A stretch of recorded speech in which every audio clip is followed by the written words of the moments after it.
Shabbat, Shabbat, come home and rest. Shabbat, Shabbat, Yahowah's best. Lay down the weak, let your soul be free.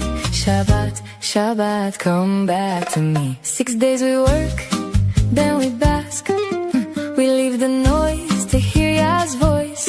We listen, we learn, we struggle to know. We walk with Yah through the mikri.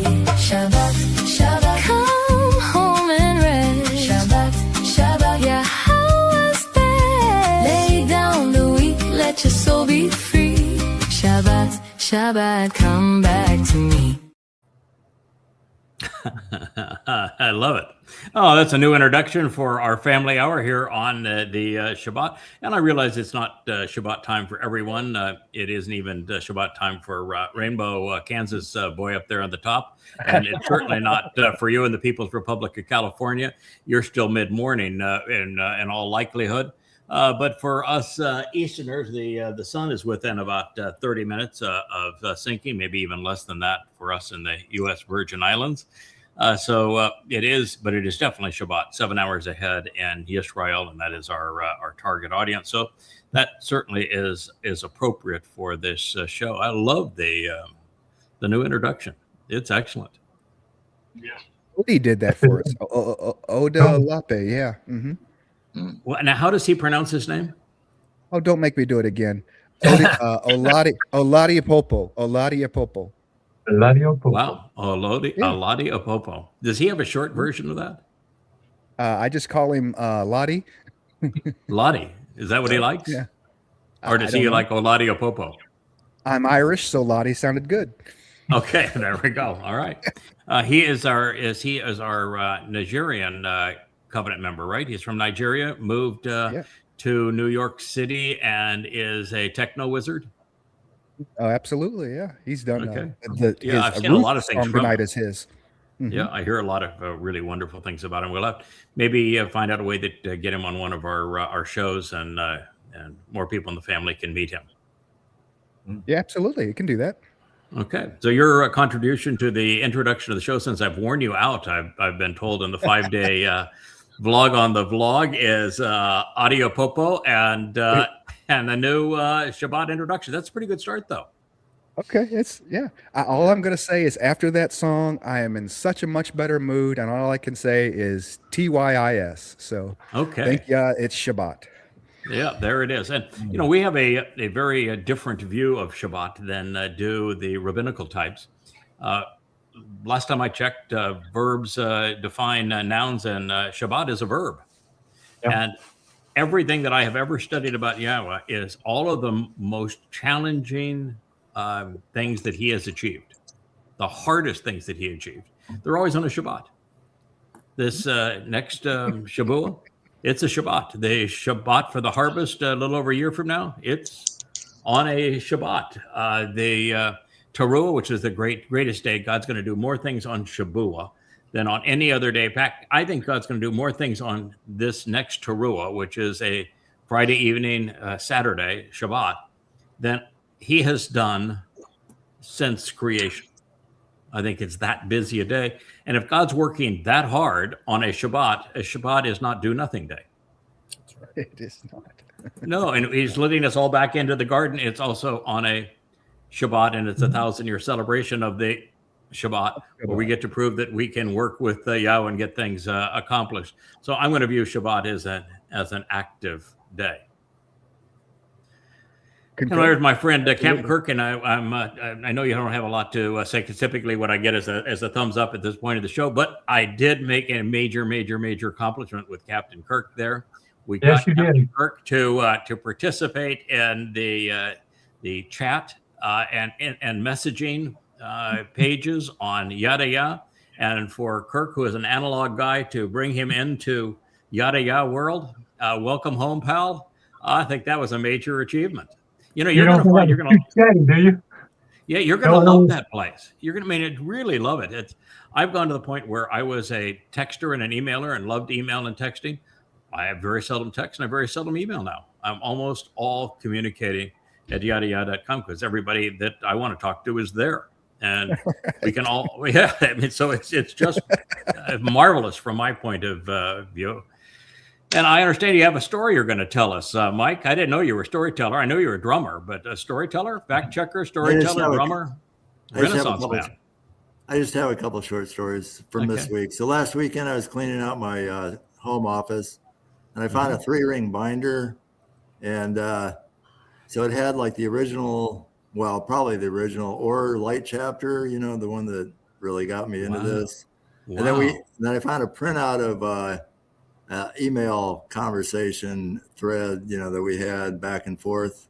So I had asked you about the 3 doors, and then I made a the 3 doors. That goes back to the ark when we were doing the original translation of that portion with like Genesis 6 or 7, something in that range. Yeah, early on. Wow. Okay.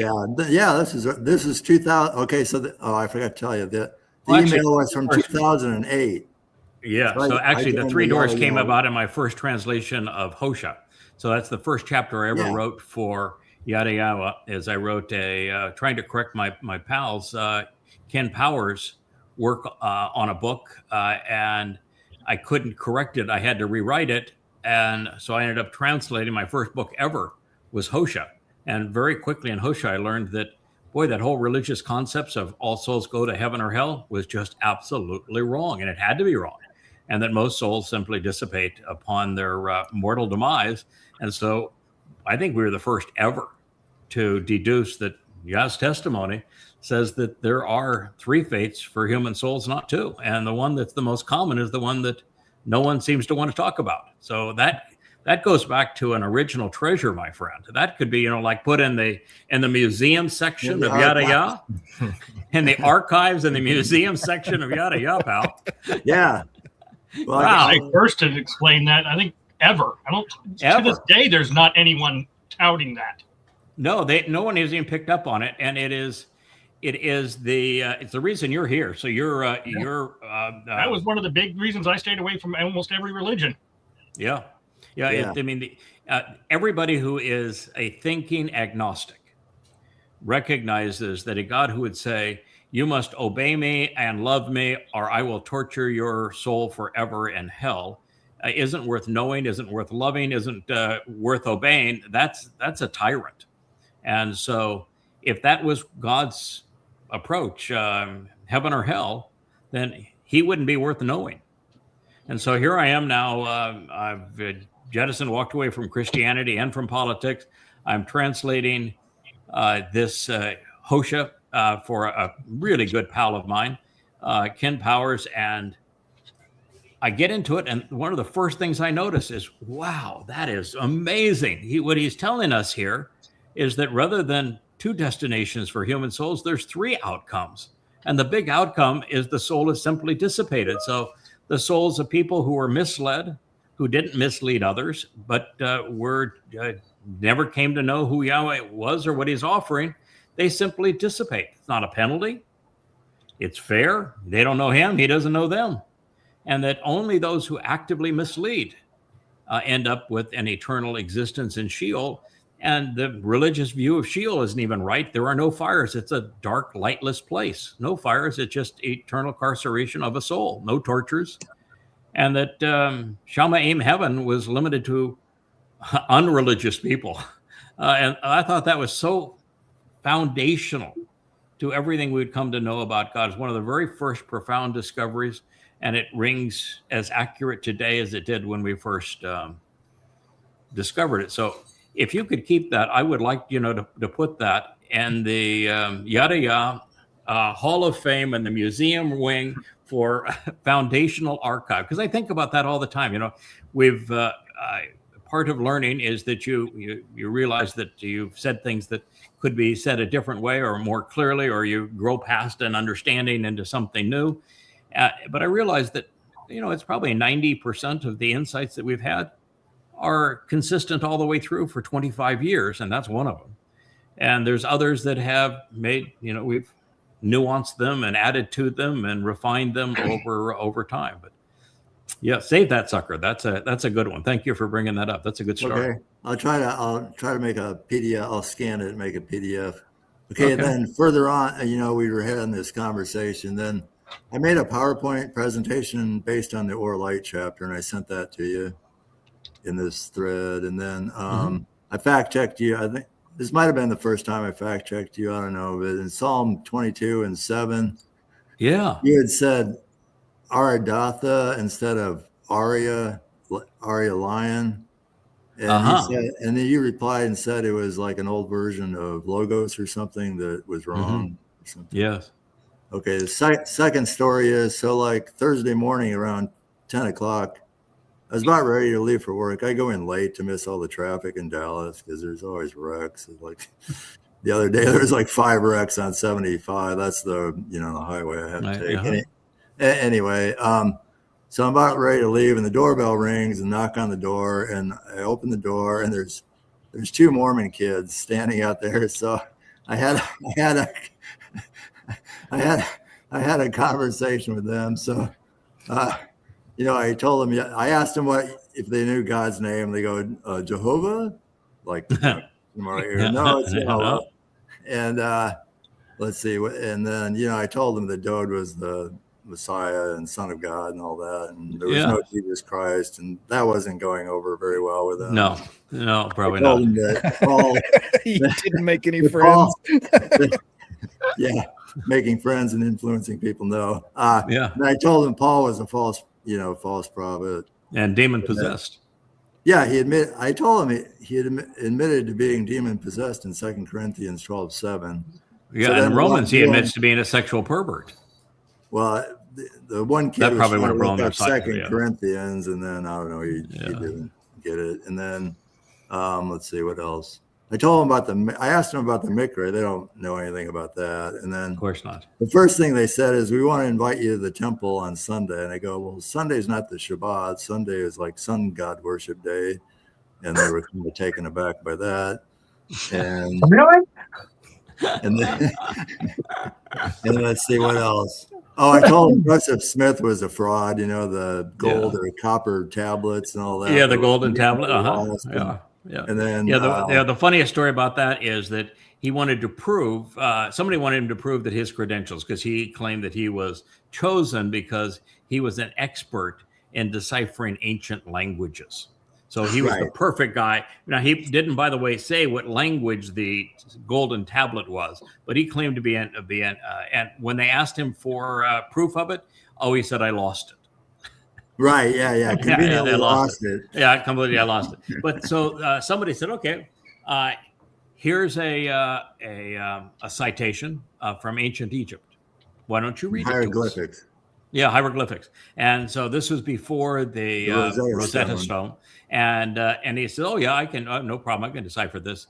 It's talking about Abraham and forming of the covenant and his relationship with Sarah and with Yishak is what it's all about. And so they said, okay, write it all down. Then the Rosetta Stone comes out and everybody can read the hieroglyphics. It's actually an incantation from the Book of the Dead. Yeah, the Book of the Dead. And so, of course, when that was shown to Mormons that he was complete and utter fraud, it didn't change. It just like what you said, your religion is a complete fraud. Doesn't faze them because their faith is impervious to facts. Right. Yeah, it didn't faze them at all. So at the end of all this conversation, I tried to give him one of Shannon's cards, because Shannon stopped by a few weeks ago, gave me some cards. And they wouldn't even take this card, God, so what are you afraid of? It has God's name on it. You're afraid of God's name? Yeah. Okay. Well, no. Thank you for for knocking the Mormons off the rocker. It was always. I'm sure it was entertaining for you at least. Yeah, it was. It was. So, what you thinking there, Will? We had a breakthrough this week. We were working on the Hebrew grammar, and it was a nice collaboration, I think, for all of us to do that. And once we get it up and we get it edited, which shouldn't take too long. I think it's going to be really great because it's beyond Hebrew grammar. It talks about the concepts of the grammar and the ancient Hebrew mind, the ancient Eastern mind versus the modern Greco-Roman mind, and how we're abstract and adjective based, and Hebrew's a verb based language. I mean, it's an action oriented. Most of it's in the kal stem, so it's literal, genuine, the most simple form of the verb. So I'm learning a lot, and everybody's been able to throw their hat in the ring, and we all did it together. I've talked a lot about my favorite part of Hebrew is that Hebrew reads like light exists, that there is no verb stuck in time. Just on a photon of light, all time exists simultaneously. And so anything said in a Hebrew verb is true for all time, past, present, and future. And that's always been my favorite part of Hebrew, is that it reflects the light that Yahweh tells us that he is most similar to. And it explains prophecy when you realize that Hebrew verbs are like light, because on a photon of light, if you're energy based, you can witness our future and our past and report what happens, where our choices lead, long before they do, so that you're not predicting anything. All you do is you're reporting on future history. So it gives God the ability to tell us exactly where our free will choices will lead. So when they do, we can trust what he has said to us in the past. And that's always been my favorite part of Hebrew. Yeah.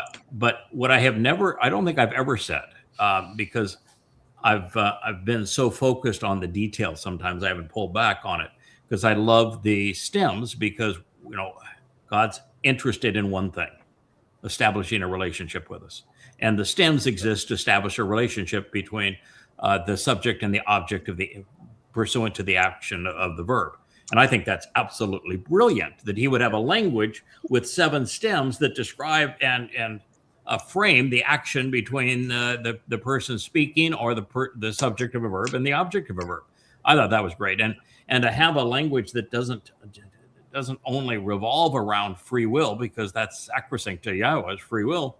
There are 3 expressions of free will. You can express free will first, second, and third person. So you can write a verb that says that this is what you want, and I agree with you. I'm right there the same way. I want what you want. And what language could you ever? I mean, I just think that's magnificent. But what you've said is something that I have never shared before. I'm not even sure I recognized it previously. That's why we can learn from one another. Is that we have come to realize here in the last several months that the thing God's most interested in is our response, action, engaging, being steadfast, seeing the job through. We've learned a lot about tamam, finishing, completing. And so what you're saying is that the mindset of Hebrew is not so much adjective and adverb driven, although I think it is. There's a fairly significant influence of adverbs, not so much adjectives, but that it's action oriented. It is a language that revolves around the verbs. Now, I've said this a lot because I came to realize the only way I could translate Yahweh's words accurately is to look up the verbal root of every word. Yep. And so I take the time, everything I translate, I go to the verbal root, like Shabbat. That's my discipline. That's my standard operating procedure. I don't think anyone's ever done that before.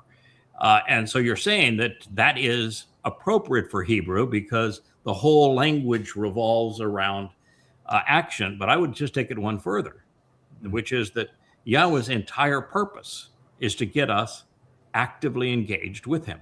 It's the only way he can determine whether or not we can be trusted, and that we'd be fun to explore the universe with and do things forevermore, is for us to try, fail, learn, make mistakes, correct them.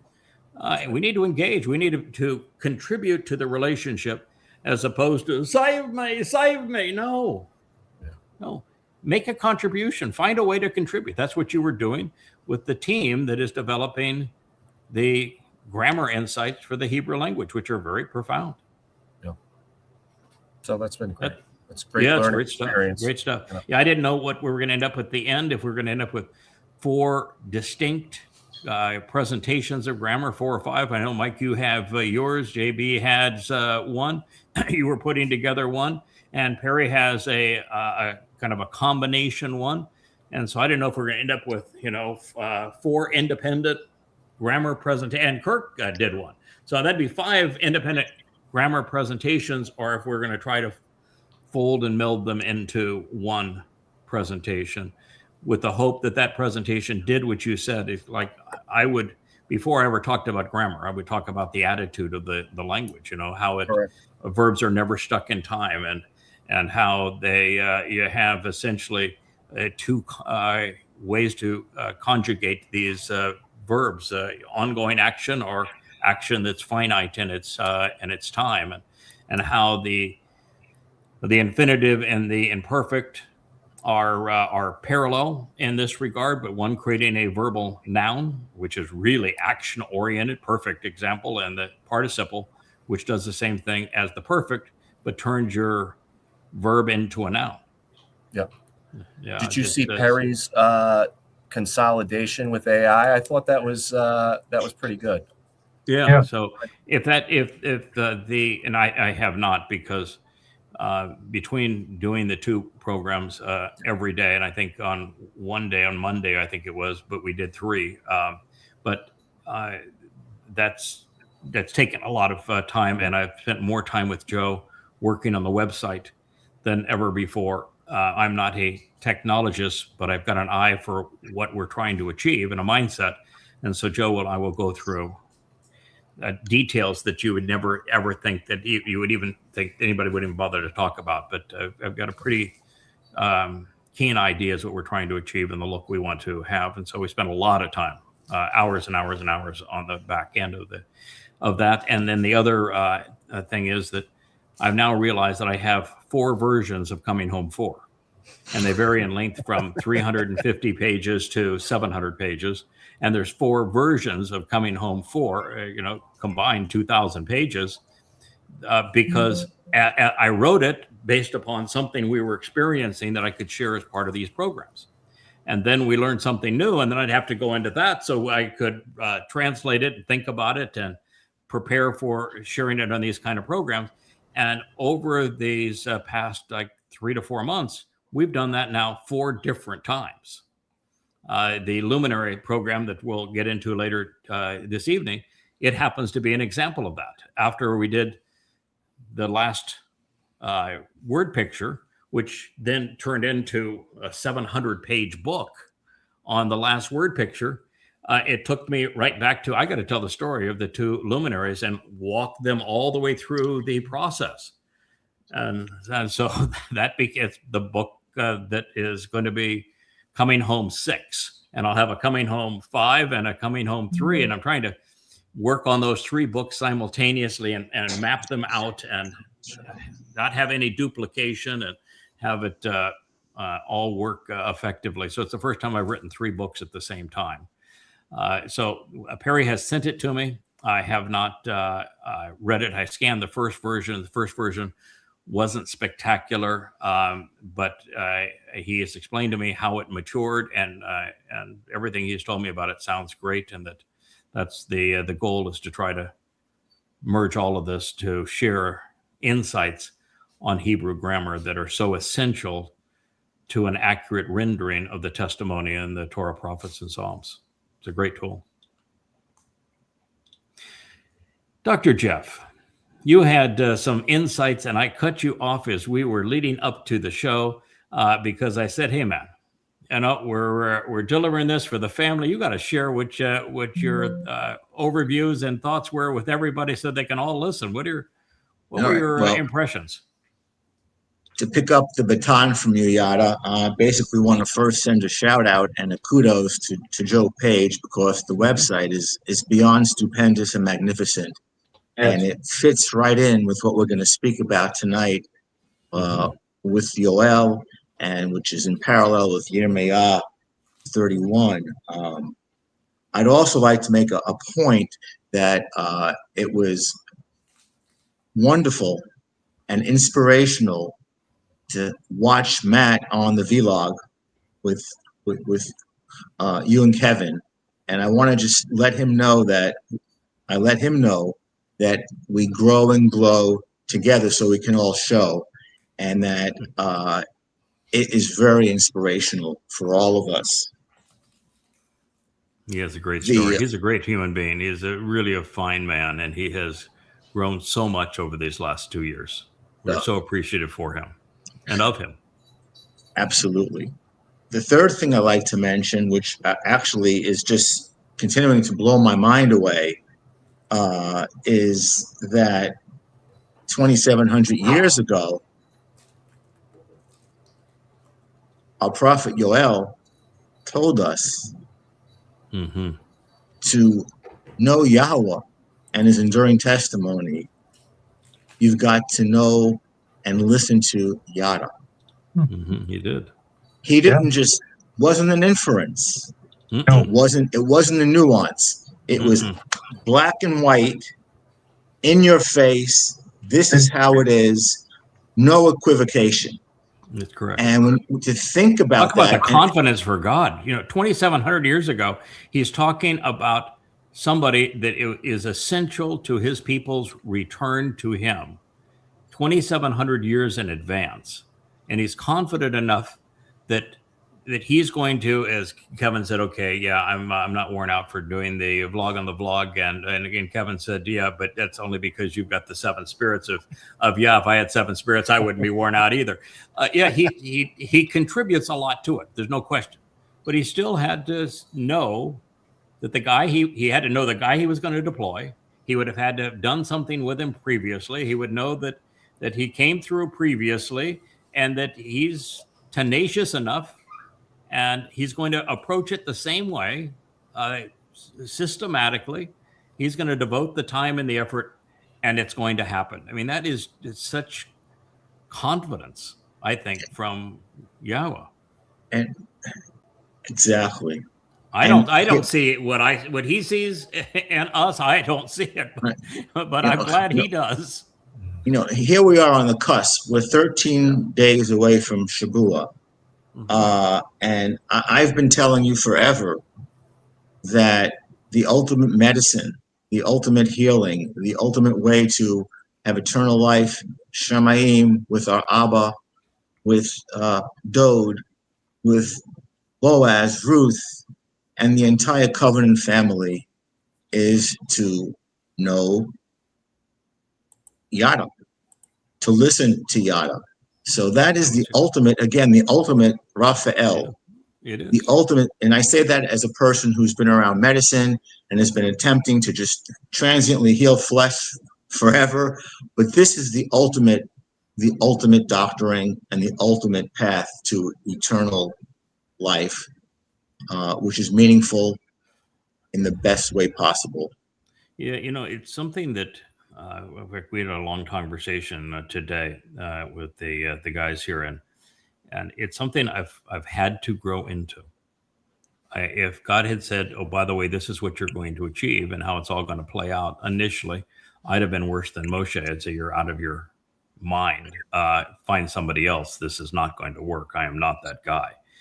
And God gives you the time to mature, to learn, to grow. But he does not give you the time to be satisfied.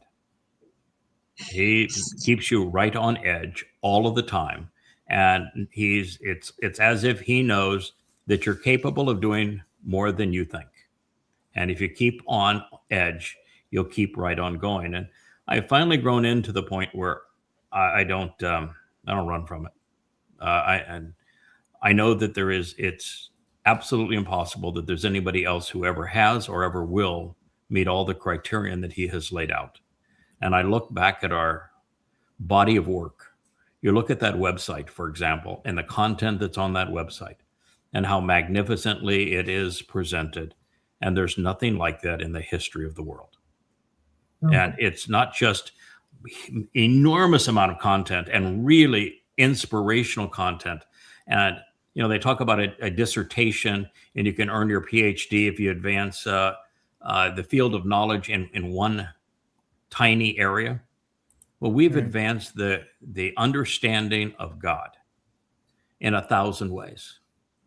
And I've written upwards of 1,000 dissertations. And so there's just nothing like this in the history of the world. You go through the repudiation of Islam, the repudiation of Christianity, the repudiation of Judaism, the proof of Yahweh's name, the understanding that Dowd is the Messiah and the Son of God who actually fulfilled Pesach, Matzah, and Makudim, and that Jesus is a complete fraud, and then to prove that Allah is not God and Muhammad wasn't a prophet, and that the rabbis have been lying to Israel for thousands of years, and then to provide some 10,000 insights that are unheralded, pursuant to the Torah, prophets, and Psalms, to invent a new way to translate from the Dead Sea Scrolls, to shake every term out of its Masoretic diacritical cocoon, and then to go to the actionable root of every word to translate them and then explain them and then make the connection so you go from knowing to understanding. There is nothing in the history of the world that is like that. And so after a while, you put on those sandals in the morning and you realize that's the deal. You're it, pal. And lots riding on you. So pace yourself and stay devoted and never give up. Just conclude by saying I think you deserve the title, my opinion, of being chazak to the eighth power. Yeah. We've talked about that also today because I've got now two grown men that spend 5 days a week, long days here in my home, and I'm not the easiest person to get along with. I am very aggressive. I know exactly what my responsibility is. I won't venture from it. Won't veer to the left or to the right. And I'm obsessed with what we are trying to achieve. And that's no bull. But that's no bull. That is no bull. God picked a personality that was right for this occasion. Would it be right for every occasion? No. But it is right for this occasion, and it was right for all of the other occasions up to this point. And it'll be right for the occasion we have going forward. And it doesn't mean that you need a bunch of people that are bullish like that, but you certainly need one. And so I've just become comfortable. This is God's pleased with what we're doing. He's all in with it. He's thrilled. Listen, you mentioned three things. One is the power of that last show that we did as the sun was setting in the Caribbean on Yowel and his introduction of why Yada was important from God's perspective. Yes. My view is that is as powerful a message as we will ever deliver. That is as good as we can possibly do. And I watched that whole show afterwards, and I'm still a goosebump after what we had to reveal. And we didn't put in any opinion. That was, this is what God said, and we explained it. So I think that was important. I think your comment on Matt with cats is not only correct and that he's inspirational, but I think everybody that's part of this family is inspirational. I think everybody has gone through a rough patch. I think everybody has an interesting story to tell how they got here and what this has done for them. And so my thinking is that if we can get more members of this covenant family, and I know it's a rough time because we do it at 11 o'clock Eastern time, and some people work.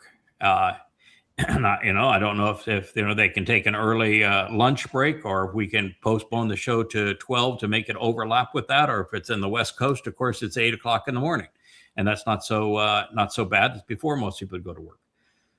But I think we should have everybody do a guest stint on that show, and that the first third of the show should be me interviewing that individual and pulling out interesting aspects of their life before we even get them to contribute to the news or the Torah discussion. What are your thoughts, Kevin? You're with me all the way on that show. What do you think?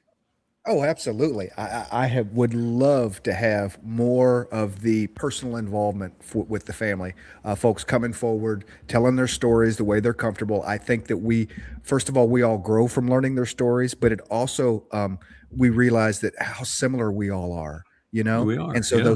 those issues that some people have about, why me, why am I special? Oh my gosh, to live in this time, the greatest time to find Yahowah and needle in a haystack, to be one of a million, why me? And then you look around, it's like, why not me? Because it's Kirk. It's all of our stories are similar, right? Yeah, absolutely. We were all similar. I've been told that Mariah and her husband, that's Palm to Face a girl and Mr. Palm to Face guy. In fact, we've actually exchanged a couple of messages now on the on yadayada.com. Are interested in doing a show together.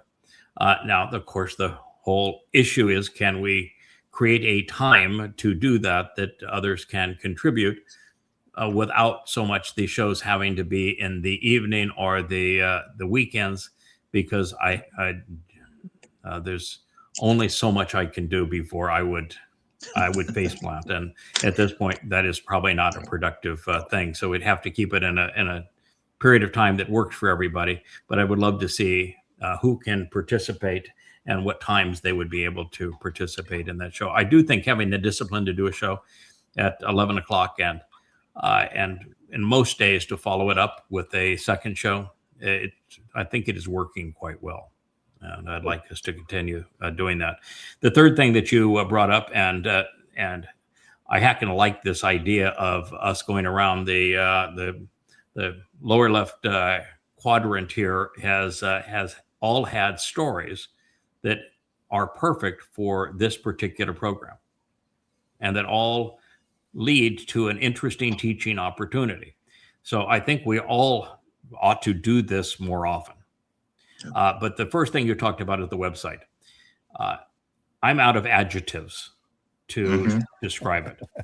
I think that the website is stunningly beautiful. And when you look at websites, to find a website that is just beautiful is so rare. And the ones that are visually attractive usually have no content. Their purpose was to be visually attractive. We're content rich, and yet that site is gorgeous. Like when we put up that search engine, and it had normal search paraphernalia search with, a button that says search, a button that tells you how you can sort the words. It writes, write your question in here, and I just said no. I love the search. I think the results of that search engine, particularly the way that it presents these vlogs, where it will take you to a sentence or two before your word comes up in the vlog, while putting a transcript of the vlog off to the right and a thumbnail of the vlog off to the left, is just stunningly brilliant. And to be able to search 1,500 hours of these vlogs requires a transcript for all of them, and it has to be a transcript that is actually spelled correctly, and closed captioning is not even remotely close. So you have to have a system for doing that, then a database table that has all of this, and then the ability to search it and dynamically generate it. And at the same time, it's generating every time your word or phrase is in a book. And it shows you the cover of the book. It shows you the paragraph that it's in off to the right. And if you click on that link, it will take you to the flip books, which, by the way, are now proprietary. Joe wrote proprietary code for our flip books because they're so much more efficient and so much more we can do with them than a standard version. And it takes you to the page in the flip book where that word is, and then it highlights it. So you don't even have to search for it. It's right there for you. I mean, it's just so brilliant. And to have somebody that can think all those things through and then has an aesthetic mind to deliver them in a manner that's beautiful. Because you do a search on that site, the results are gorgeous. Rather than cluttered, it's absolutely beautiful. And it's so thoughtful. All the details that he went through on that presentation, it's the best search engine ever. And then we did it. If you look, it's in the same gold. We limited the pages to just 2 colors so they weren't striped and broken up and cluttered. We took that search bar, made it exactly the length with the 2 icons on both sides of the widest words we have in our header bar. We use the exact same font. We use the exact same color. We created icons as opposed to words that were distracting to the eye that was there. We centered search. We put it in the same font. I mean, just all sorts of just little things that make such a tremendous difference. And that's one of 1,000 things that site does. I mean, in a world of AI, where AI can't get out of its own shadow, where it reports on popularity, and what's popular has always been wrong, and it plays to a person's ego, so they continue to hit it because every hit on an AI costs money. Most people don't know it's my credit card that's on that AI engine. Every question, I get a charge. We did it because I thought it was worth doing, and what am I going to do? I'm not going to need any money going forward. So I'm happy to have it be that way. But to have a search engine that we can now limit to covenant members, because people that are outside the covenant, they were asking questions that were just ridiculous. It's like they were using AI to fill in the voids of their life. They wanted to tell their life story, like they were talking and get the AI to sympathize and respond to them, or they're trying to ask the same question 50 different ways to trip the AI up so it would give them the answer they wanted. So we were able to limit it to members. That changed everything in terms of the approach to it. And then we geared the AI discipline where Joe actually has every AI question, every response, and a grading system, which is now Perry's responsibility, where every AI answer he grades. And he tells the AI, you got this right, you got this wrong. This approach was great, this was not so good. So we're actually training the AI. And we're giving now the AI transcripts of every one of these shows, because what we're learning and they're part of these shows is well beyond what we wrote in the books. And so it has the books, which is upwards of 30,000 pages now, and the transcripts of 1,500 hours of logs. And it goes through all of them to provide a thoughtful answer. This is true artificial intelligence. And as you've said before, and we've all come to know, is that you take a covenant member who's brilliant with a brain and combine it with somebody with an Asama, and it blows away any supercomputer on this planet. Right. And that's another thing too, is that one of the things I wanted to do with our site is I wanted it to be able to replicate the best of social media while getting us out of the anti-Semitic, racist, religious, political swamp that is social media, because social media now is very caustic. It's one of the most harmful things in our world today. And I wanted to get us out of that, but yet still have all of the potential benefits. So we have a blog that is better than X and better than Facebook, where you can take a short video or a graphic and someone's comment, and then you can add to it, rebuke it, praise it, start a discussion with it. And on those blogs, we have the same thing. You can click on any one of those blogs, and underneath it, there'll be a comment box that opens up. And you can criticize or support my assessment of it. You can add your own assessment of it. And you can talk about what somebody else did. So it's everything that Facebook was in that regard, except it keeps it all in-house without all of the naysayers and numbskulls chiming in, or no thought police. And so every single vlog, every music video, every vlog we have done, you click on any of them, not only will they play, but you stay on our site when they play, and they're actually playing from YouTube, because YouTube has the bandwidth and the data storage to be able to take these gargantuan files that is an hour and a half or 2 hours or 3 hours of video. It's all there. They have the bandwidth to play it, but you're actually staying on our site while you're viewing it on their site, and you have a comment window that opens below it, and you can share and read everybody else's comment, and you're not limited like you were on the others to how much you can write. And if you're typing in Word, for example, and you have characters like our Paleo-Hebrew, it will retain the formatting. I can copy and paste from any book with most elaborate formatting, including the Paleo-Hebrew font, and it will present it in the paragraphs, the justification, the bold, the italics, everything it retains. It is so, you can't do that on Facebook or YouTube. They are on X and on YouTube, you get about 10 words and they'll cut you off. And there's no formatting of any kind on Facebook. And here too, on any one of those posts, you can post another image. And then everything that you bring up, that you talk about of a vlog or a blog, the news being the blogs and the vlogs are programs, it also goes to the chat page where you can see vlog, blog, or comment, and they're all listed right there. And every comment, every like, every view is all right there. And you can then on that page add your own insights and comments to it. So you have a genuine community that can communicate ideas and with each other. Minus the censoring function of even YouTube. Correct.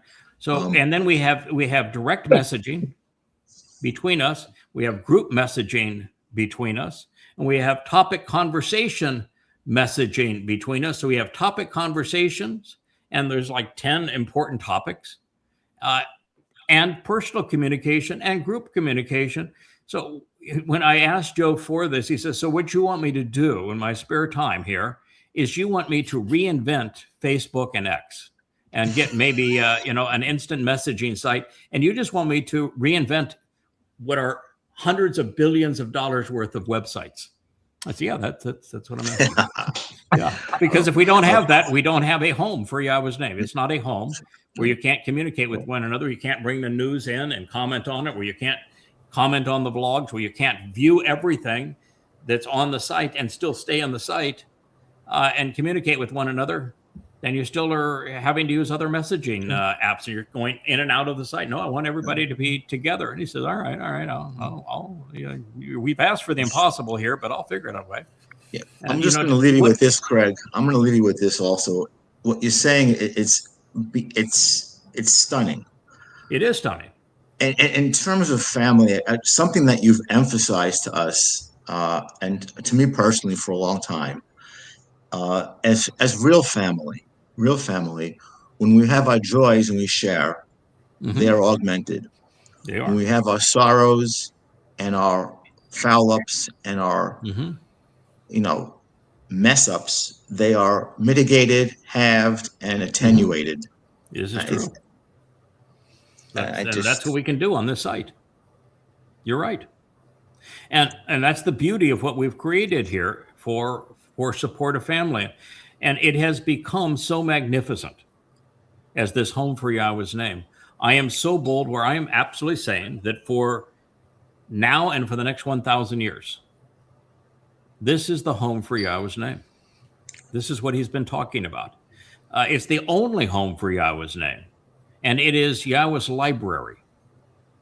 And it is Yahweh's family home. And we're going to be using this tool for the next 1,000 years as we work not only together collectively as covenant family, but we work with both Goyim and Yisraelite mortals who are part of that final remnant in the garden. This is our home, and it's absolutely gorgeous and so powerful. And now to think what God had to do to make that possible. Joe Page, when I first met him as a young man, was unique in programmers. He recognized that you did not have to build a website with static pages, where every page is individual. You provide links to static pages. He says, no, I've got a much better idea. I'm going to have tables of data, and I'm going to write code that's going to respond to every click and dynamically create the resulting page on the fly. And I can tailor that experience to each individual user in real time. And I said, you're hired. I don't know what you're getting paid, but I'll pay you more. And he was my first employee. I didn't even have any funding at that point. All I had was a business plan. I said, this is my business plan. You're going to be my first employee. Let's go. And he quit his job right then, and we started working together. And that goes back well over 30 years. Now, who would have thought? And then, he we both moved from California to Virginia. And when I left Value America, the company we built, which was vastly superior to Amazon even today, we worked on this Yahowah together. And Joe was a brilliant contributor to Yahowah Radio and to Shattering Myths and to the books I was writing, because he had such a brilliant analytical mind and was so disgusted by religion. He was brought up, he's Jewish by ethnicity, and he was brought up to be a Roman Catholic, and he just read the priest, the riot act. I mean, he did far more to the priest than you did to those Muslim or Mormon boys. Where the priest says, your son's going to hell, and we don't want him to be part of the church. And you'd hear what Joe had to say to the priests as they were having that conversation. They just put their tail between their legs and walked out. So you have an anti-religious guy who is saying, wait a minute, you're translating the Torah and prophets, proving that religion is wrong. And all the things I hate about religion, you're proving that I was right to hate them. And you're presenting God in such a way that as a guy that is 100% rational, I love what it's, of course, this is what he has to be like. I love it. And now, what would the thought that after all of that time, we would need to develop a website like this, and you would have what I think is the most gifted programmer in the world, who is covenant, who is willing to devote this enormous amount of time and has the genius to pull it off. Now, so when God says, we're going to accomplish this, or when he said, knowing Yada is the answer, well, it takes a family. And without the Joes of the world, it doesn't happen. So I don't know if Joe was there when you visited me in Charlottesville long ago, Jeff. Did you meet Joe on one of your trips? I didn't meet Joe. I met Ken. Okay. I wasn't aware. Was Joe a converso? No, his family had tried to convert to Roman Catholicism. I think he had grandparents that were hugely Roman Catholic, and they were Jewish. They would be converso. He also has heritage of Holocaust non-survivors. He shared, and I should find it again and repost it now that we have it on our site. But what his grandfather wrote, or great-grandfather wrote to his grandfather. You remember reading that? I remember you reading it, yeah. Yeah, you did it. I want to find that again and present it. But it was something that was published in the local newspaper of what, during the Holocaust, what his great-grandfather wrote to his grandfather, and the treatment they were receiving and what was going to happen and how they should proceed in life, and how his grandfather was sent to America at like 6 or 7 years old just to get him out of that so he would survive. And so when they sent Joe to, because the only way that you could survive, I guess, as a Jew was to be converso. And it's like during the Inquisition in Spain. And when they sent him to the Catholic, catechism, or they call those classes, he just tore him to ribbons. I mean, he was brighter, more rational than any of them. And so I had a really astute agnostic that was my sounding board as we were beginning to cleanse the Torah of religiosity. So I thought it was pretty spectacular. But he's our guy. He's He's the one writing this, and we have a relationship that goes back, 30 plus years of being best friends. You might tell Joe the chat room's got new ideas for him. They're all talking right now about the Yada Yah app and the features they want in it. Oh yeah, yes. I happen to agree. We should, we should, and he will, and he's. I'm sure he'll figure out a way to do it. And he's well aware. Leah, very early on, before this iteration of the site ever came about, says we're gonna have an app, and I'm like, we're okay, have an app. But so Joe was well aware that about an app. Yes, there's so much more to say, and what's really important is that Joe is the kind of programmer that I've tried to be as a teacher. Which is, if you're a really good teacher, you can write yourself out of the curriculum. You can get the team and the people that you have taught to be great teachers. And Joe has decided that he was going to compose the Yada Yahowah site, not as a site where he writes great code and we are reliant on him for doing everything. The brilliance of the site is the admin tool that sits behind it. And everything on that site, we have total control over as admins. We can change everything on that site based upon the admin tool that he has written. And it is the most brilliant part of the whole site. And then Joe, recognizing that we're coming up upon Shabuw'ah, and he's hoping, like I am, that it's in June of next year.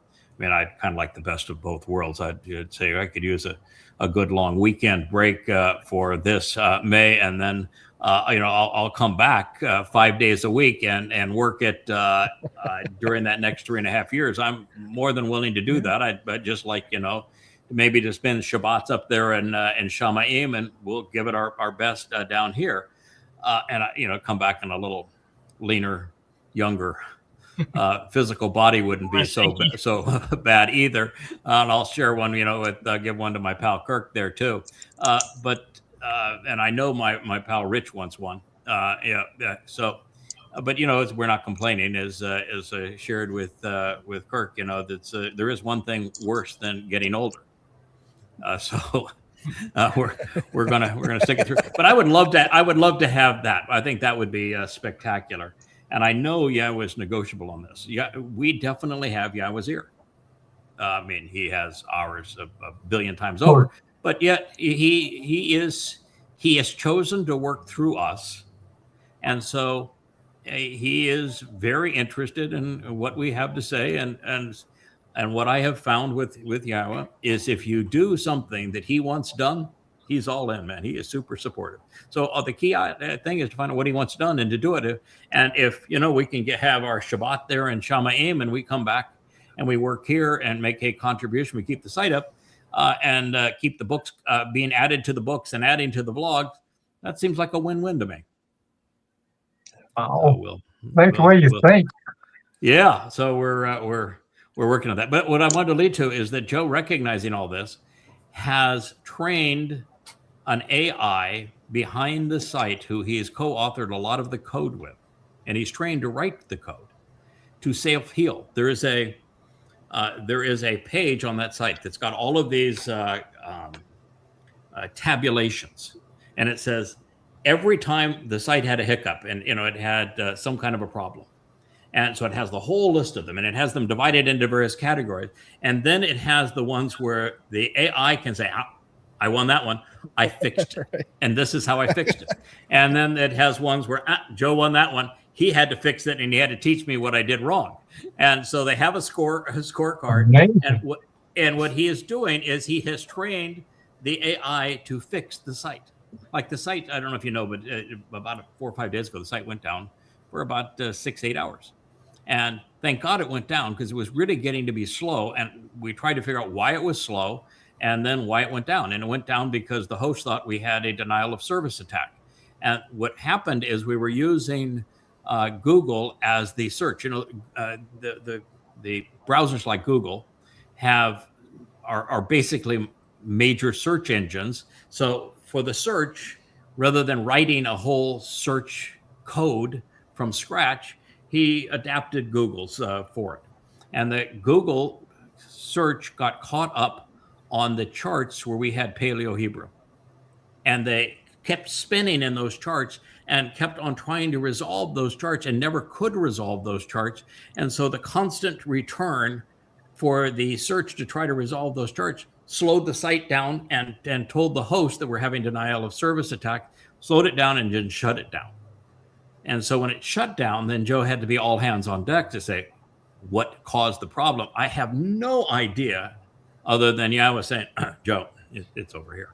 But he figured out what the problem was, where that page was, that it was having problem in the search. And then he realized, I can't use even the most sophisticated search capability. I'm going to have to write one from scratch. And within, he was up to 5 o'clock in the morning, worked all the way through the night to rewrite a new search capability. And what you're seeing now is the one that was the result of this. Yeah, I know it is. And that's why I run out of adjectives to describe how magnificent and how beautiful that is. You can have all of my paint. Yeah, he can have all your paint. And yeah, we're going to get you up to speed in the digital world. Leah wants you to take your artistic talents and do John Voight, who the Asher intro. Yes. John wrote that. He's the one that's written both of the two Wookiee introductions and the two Kara outtakes. He's done those, and he is a graphic artist. And he taught himself. He never did an animation ever. Never did anything online as a graphic artist. But he had artistic skills and a sense of balance and aesthetics. And he taught himself, there's 10,000 videos on how to use these tools. And even within Canva, which is the one we use the most, there are marvelous tutorial schools with tools within Canva. And so, he taught himself to do this. And I know that you are an analog guy and are great with your hands and can draw and paint. And I know that you're actually creating and I think it's with John Voight, aren't you? You're creating a cartoon series? Yeah. Which I can't wait to see how that comes out.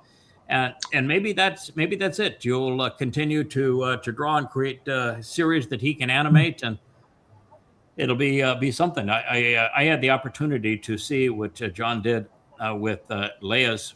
She has two songs and we're gonna by the way, we're gonna play a song or two of Leah here just in a moment. But she has two songs on Trump being Rahab, being Satan. One is called Mr. Babylon. And that song's been done for a long time. It's done in reggae fashion. And it was John that created the graphic animation for it.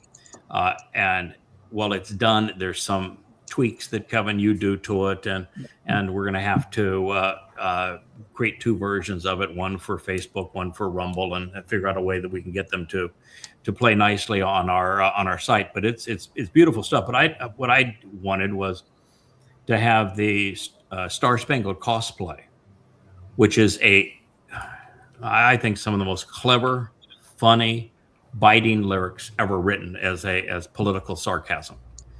I think it's her most brilliant song, just in terms of putting on her epic Elia sarcasm. And I really want that one to be released at the same time. I want this to be a 1-2. The Mr. Babylon is the warm-up act, and Star Spangled Cosplay is the main performance.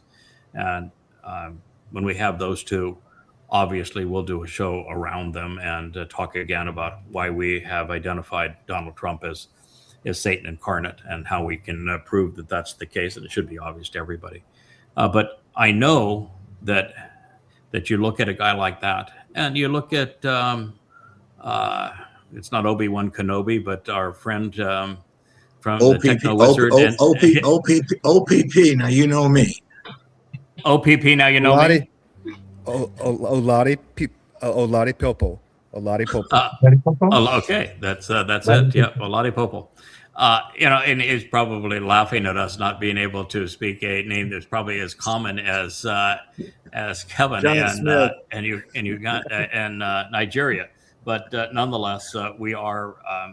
Listen, if Moshe's issue was that he slurred his syllables, and it seems to be one of the criterion that God wants. I don't want somebody too polished; they're not real. I'm not looking for perfection and dialect and polish. I'm looking for real. Then he knows that we have a good excuse for not being able to pronounce his name, and it's actually a sign of honor and respect to have not being able to say it correctly. But he's the same thing. He had no, I don't think, any prior artistic skill in this regard.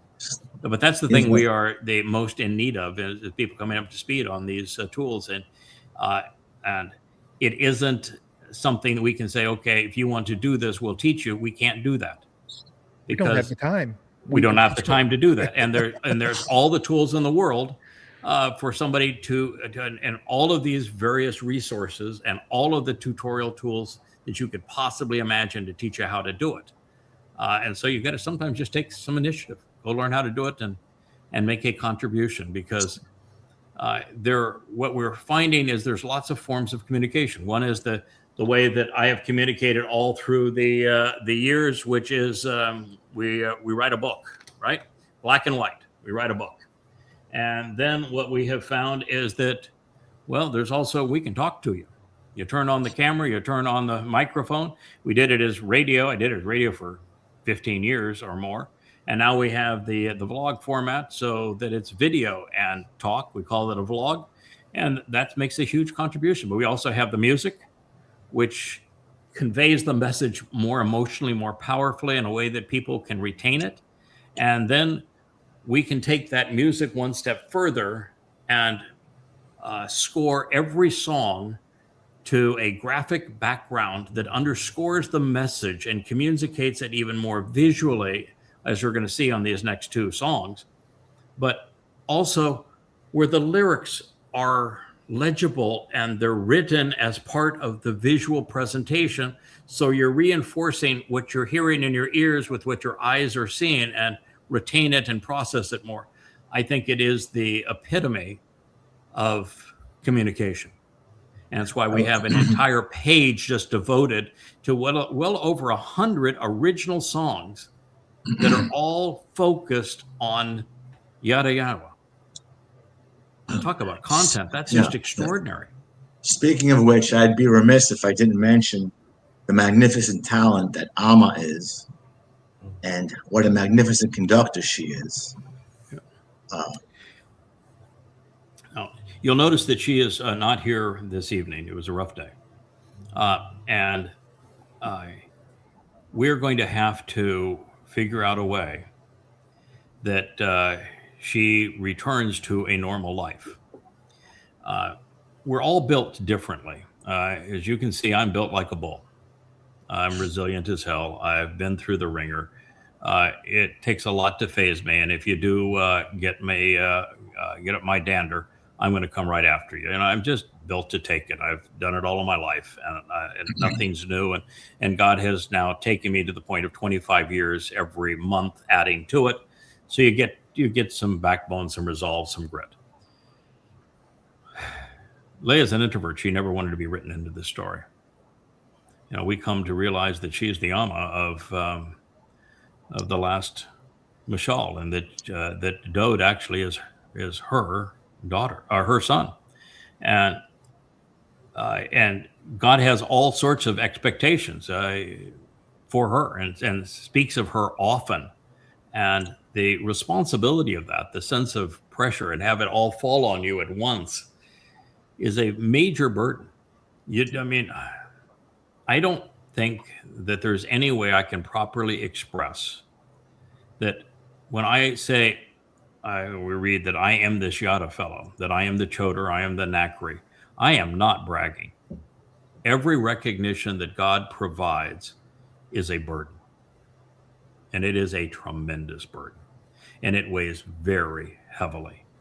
And so you had better be built for it, because of the weight of what you're carrying and the responsibility that comes with it, and the devotion and dedication that is expected, and the realization that if you screw up, the planet could be lost and God's entire plan could be for naught. And it's trust me on this, it's a burden. She's not built for it. That's just too much. I mean, I've dragged her through time, and all of the time she was mostly in the background where she's comfortable. Now, she was not in the background in Ruth. She comes right to the foreground in Ruth, and it's Boaz that's actually in the background in Ruth. That's her coming out. But as Noach's wife, she was in the background. As Chinook's wife, she's in the background. She's an unnamed player that had to perform an amazing role. When she is supporting of Dowd, she's given titles, but no name. She is still in the background. You wouldn't even know it if I hadn't written the 31st Mashal about her. That's the reason why it mentions husband 3 times and not the name of the other guy, is that I was writing it of my wife speaking to our son. And the burden of that has been tough. And coming out of the abuse that she took for people who called themselves covenant and friends that were repulsive towards her. I mean, the vitriol and the hatred. And it goes up and down that entire mother goddess cult. Every one of them was guilty. And it was disgusting what they did. And then she had to endure the Larry Hendricks and that the lie of the conspiracy cult and their abuse. And she had an abusive husband before that. It's been a long road. And then to have this burden, it's more than she can bear. And she's trying to resolve it by working around the clock, and she's getting no sleep, and it's eating her up alive. And if we can't get her off that chair and to stop writing songs, and 8 o'clock chimes, she goes to bed and gets some sleep. Even if she can't sleep, she's at least in bed trying to rest. If we don't get her so that she's talking less on the phone, because she is now the glue for so many people where she's on the phone hours and hours and hours. She's an introvert. Every conversation drains her. You know, we have to have the Perrys and the Riches here to make what we do go. And they know it, and that's why they're here. But still, they're now inside of our home. And she's an introvert. It's draining. So everybody that is participating here, you need to be a contributor to Leah and not a drain. And it's going to be important that music group, for example, in the graphic group, get to the point where they're as independent as possible and are making a net contribution without being dependent upon her, because as an introvert, there's only so much she can give. And I'm not in a position where I can help in that regard, because it is her silo and she loves the branding and she's not going to share that. But also, to do the job that I've been assigned to do, I can't get involved in anything else. That's why when Rich says I'll run, all of this gear for us and run this show, I don't get in his way. I might watch a show in the end of the night and I'll take a few notes and say, I think that camera angle was great. We had a lighting problem here, or a focus thing there. I think if you do more of that, it'll be better. And we'll have a quick review. And when we set something up, I'll say, let's look what the sight lines are and that sort of thing. And we'll do a quick review. But otherwise, man, it's completely offload that. That's yours. Mm-hmm. Now I can focus on what I have to do. But I'm built for it. That's I am I'll work in parallel, but I'm writing 3 books at one time and doing these shows, and building the site. But it's eating her up. She's an introvert, and it's very draining, and she's been through too much. Today was a breaking point day. She needs to be optimized. She needs to be optimized physically. She needs to rest to be at her best. Keep in mind that she is the reason that the Kinsman Redeemer was delivered. That is correct. Without her, kaboom. Kaboom. It's over. Kaboom. Yeah. It's one thing to have the 89th Mizmowr be the tool that got Dowd's attention such that he returned to Yahowah, who he was running away from and disparaging. But that wouldn't have happened had she not softened him up and talked to him like no woman had ever talked to him before. He had no respect for women, and she got his attention. And that her speech and the 31st Mashal is brilliant. Yeah. And had she not done that, would not have happened. And of course, she's coming at this from already having established the greatest love story ever told, where she, as Ruth, announces, I am your Amah. I am the productive mother. And I'm going to deliver for you the kinsman redeemer. And I'm going to be there for both of those harvests. And oh, by the way, our home is Bethlehem. That's where we're going to bring him out.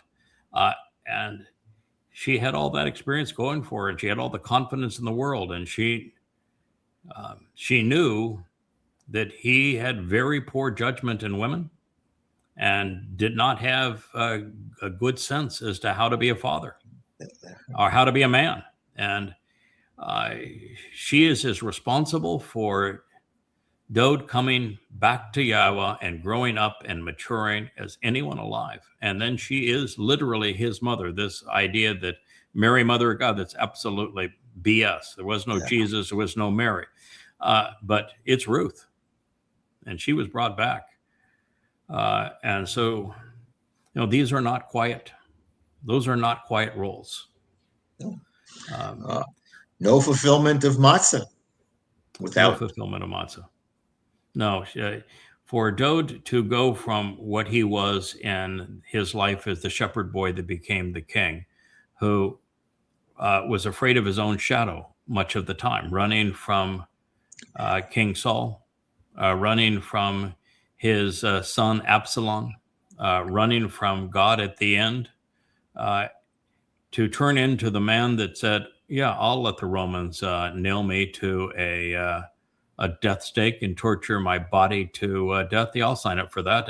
And I'll go into hell carrying everyone's guilt, trusting Yahowah and the Spirit to protect me in Sheol so that I can redeem my people. I'll sign up for that. I'll do that. You think of the kind of upbringing that was required of the 30 years that preceded that, to have him say, yes, I know that's my purpose in life and I'm going to do it. I'm committed to it. And you can imagine at somebody like that, and he has to go before the Romans, and the Romans are acting like they're all big shots, like they own the world. And they ask him, so you think you're a king? And he says, yeah, I am. I'm not only the king of Judea, of which you're in my house, and the king of Israel, which is much bigger than that. I'm the king of the universe. And then what are you? King of the universe. I'm coming back as king of the universe. I am Elyon. You have all these fake gods. I'm the living embodiment of the real God. Yes. Now, you want to talk? This is my city. It's called the city of Dowd. Yeah. Oh yeah. Imagine, and then saying, we're going to flog you to death. Yes, I know. Get on with it. Get on with it. That's the plan.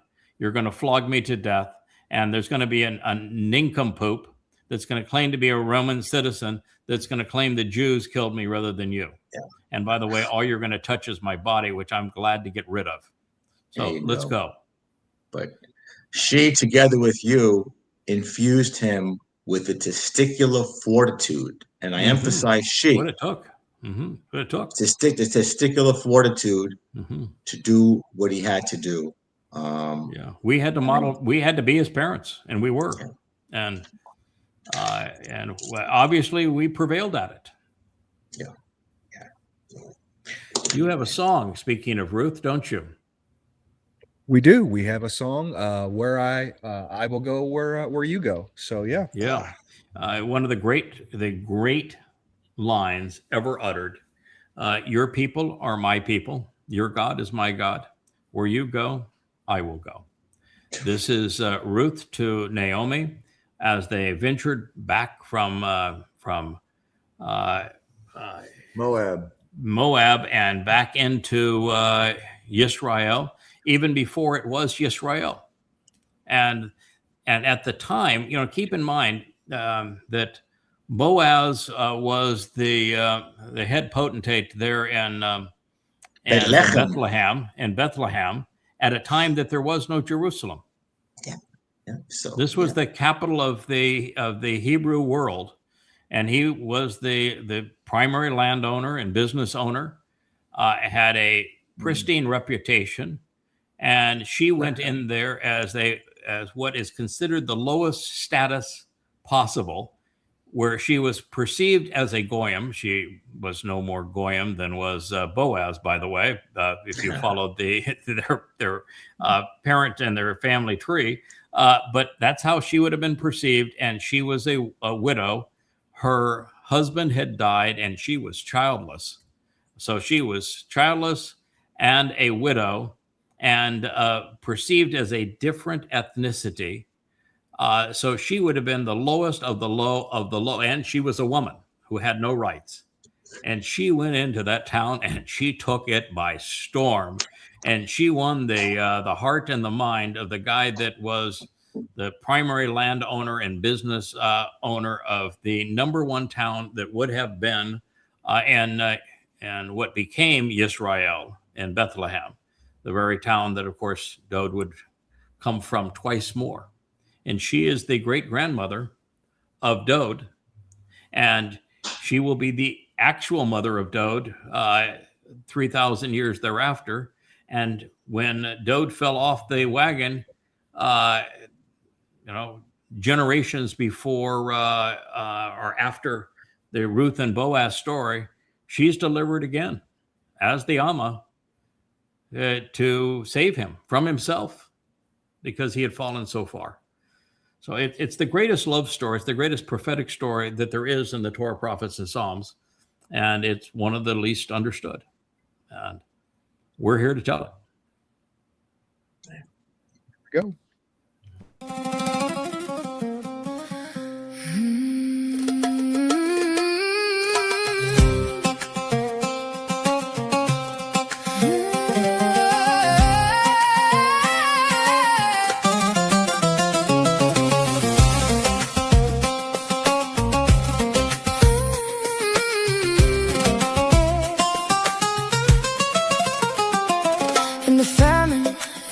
Were nothing when hunger called and hope wore thin. She came to glean where grain grew, a woman of measure, steadfast and true. Through grain and some, through toil and need, she walked in trust, she learned to heed. And in the wind that moved the wheat, she found a shelter strong and complete. I will go where you go, where you settle I will remain. Your people be my people, let your Elohim remember my name. Where you are, a memorial will be there. I will go where you call me, to the family for Dowd's sake, for the one who redeems and gathers us in Yahowah's name. Yahowah's name. Boaz stood as a tower of strength, kindness measured wide in length. He saw the gleaner in the field, and by his word her fear was healed. He spread his wings of cover and shown her peace, a covenant of quiet release. And over grain and over night, he turned her labor into light. I will go where you go, where you settle I will remain. Your people be my people, let your Elohim remember my name. Where you are, a memorial will be there. I will go where you call me, to the family for Dowd's sake, for the one who redeems and gathers us in Yahowah's name.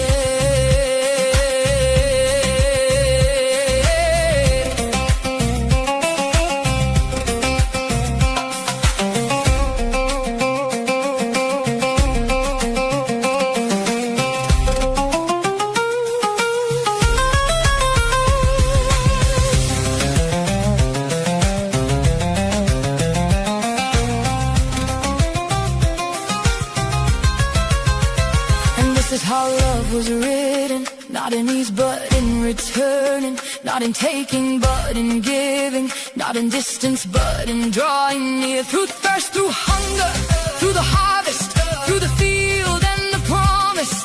Through Yahowah's family and the strong one who sows the grain.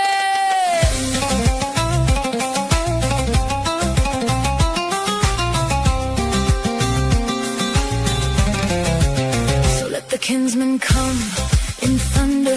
Let the covenant be like a rainbow sea. Let Yahowah's name be lifted bodily, bright and clear, pure and clean. For Dowd sings of knowing and healing, of a father who calls us near. And Ruth with Boaz stands as a witness, love made flesh and truth made clear. I will go where you go, where you settle I will remain. Your people be my people, let your Elohim remember my name. Where you are, a memorial will be there. I will go where you call me, to the family for Dowd's sake, for the one who redeems and gathers us in Yahowah's name.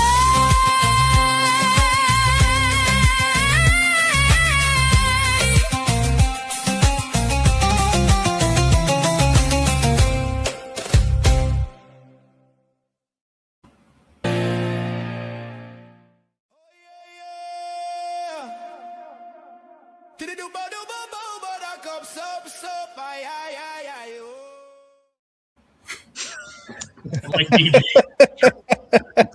No. That did not go with that video, but No. But it does. No, that's how all the videos should end. That should all end that way. I went from tears. I kept on wiping tears from my eyes to laughing at the end. I am doing everything I can to create the 4 variations of Coming Home 4, which is going to be Coming Home 4, 5, and 6, so that I can get to the point in the context of Luminaries, which is the book that we're currently reviewing, that I can translate and interpret every word of Ruth's story. When it comes to women in Yahowah, Ruth's it. It's not Sarah. Certainly not Shabuw'ah. It's Ruth. It's not Deborah. She's great. It's not Hannah. It's not Leah was great. Not so much Rachel or Rebecca, but Leah was great. But Leah is Ruth. She's the most important person in the whole story. I've always loved the story of Ruth. Yeah, it's the greatest love story ever told. It's real. It goes from heartache to brilliance to love. It is this constant tug of war between head and heart, and every word of it is prophetic. This is how the kinsman redeemer, Dowd, the very firstborn son of God, was delivered. This is his mother. And you have in this story a man who was quite likely the most important person in Yisra'el based upon his labor and what he was contributing prior to Dowd. And was more committed to work and to improving the community than even Dowd was. A man that got dirt under his hands, fingernails. He was a worker, and he owned the land. He tilled the land, and he treated the land and his people by the Torah. He was so extraordinary from God's point of view that God instructed that one of the 2 pillars on the portico of the temple be named after him. And you need to understand, he is a really important guy in God's story, and is probably the second most important person in God's whole story. And yet he is an afterthought in that story. That's what a point I want to get to. It's Ruth's story told from her perspective. You get some insights into what makes Boaz special throughout the story, but it's Ruth's story told from her perspective. That is, if you're a woman and you want to know what you're capable of and what God's view is of women, that's your story.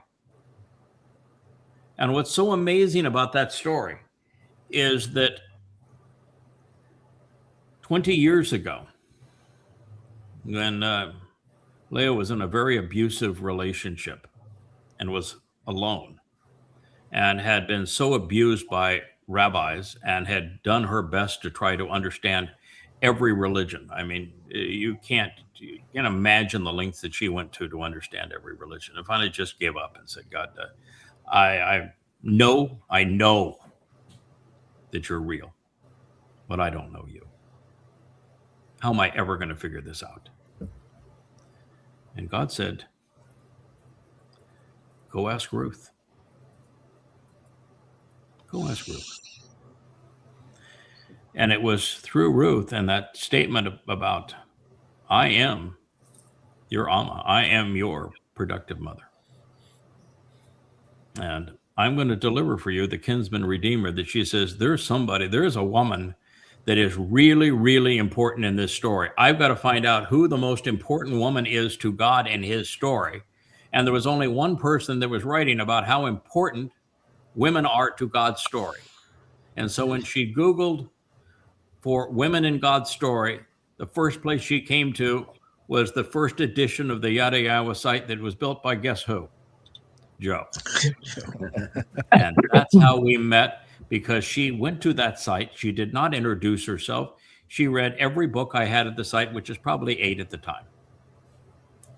Every book, cover to cover, over and over again, doing what she is doing now, being obsessed, not sleeping.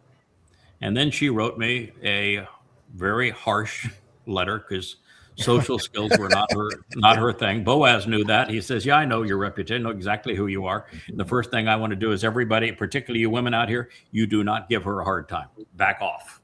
You give her some space. And it was pretty hot letter. Who the hell do you think you are? Writing about my book. This is my people. This is my book. You're acknowledging that you're not one of me, and you're the only person bringing the story of my book, and my God directed me to you. Who in the hell are you? And I said, yeah, I understand all that. I would agree with you. It should have been your people, but it's not your people, because your people weren't listening to God. So he found somebody that would listen. Now, what I could also tell her at this spot, there is no your people. Yisra'el is a naming convention. Ruth is same ethnicity as was Boaz. And souls don't carry ethnicity. There are times that I have been, as a soul, put in a person that would be considered a Yisraelite, and there's times when that was not the case. And so God will use that as a means of teaching as to what message he's trying to communicate. But Israel is a naming convention. It's a very important naming convention. It's very important to Yahowah. But it is a naming convention. Every early Israelite was a Babylonian. And so, she always used to be, I'm Jewish, my name is Leah. That was her whole mindset. Yeah.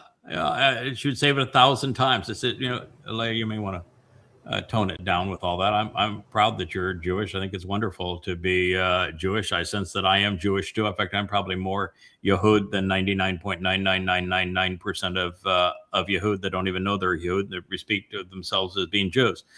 So, I'm with you on this, but it's not doing any good to introduce yourself that way to people who have a negative view of Yehud. Yeah. It was a whole extraordinary experience getting to know through somebody intellectually through email for 10 years. And we corresponded on Torah topics for 10 years. Never saw a picture of her, didn't know what she looked like. the time I was married, she was married. We're both unhappy in marriages, but we to Towrah, and she was really good at it. And we finally had an occasion to meet, and the rest you all know. But in this Boaz story, she was not my first, and I was not her first, right?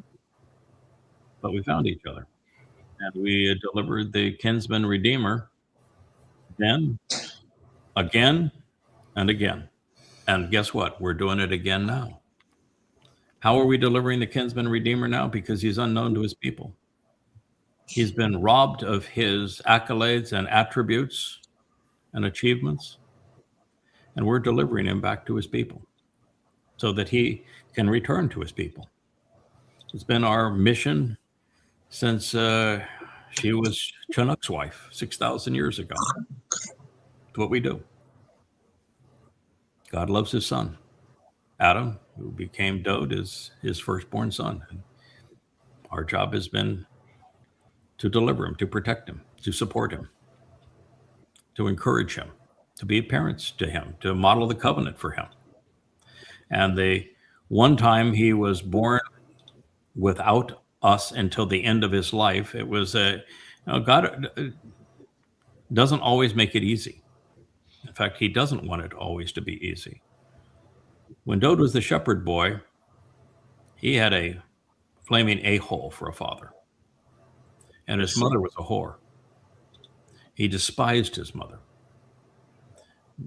Probably never had a conversation with his mother in his whole life. He just knew that she was bad. And his father, what we hear from him, he was a real jerk. And so without any parenting, he had a rough life. He didn't have the backbone to stand up to Saul.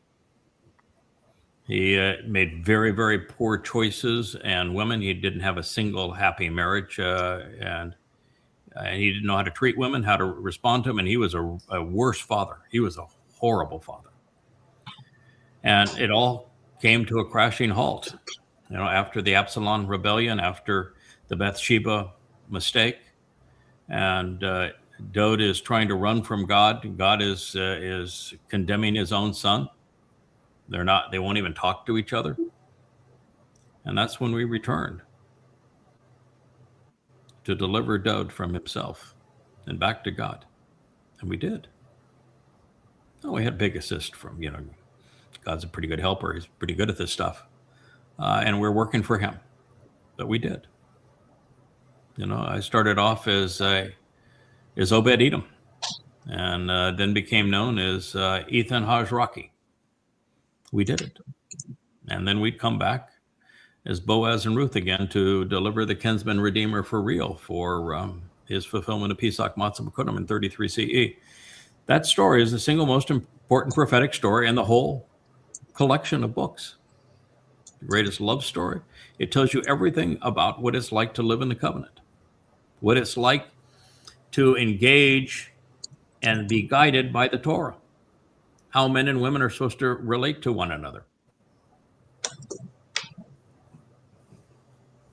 It's really extraordinary. I can't wait to be able to do it again. What I'd like to do is start with you. I'm going to read this line that Jeff was mentioning from the show yesterday. I want to read it again.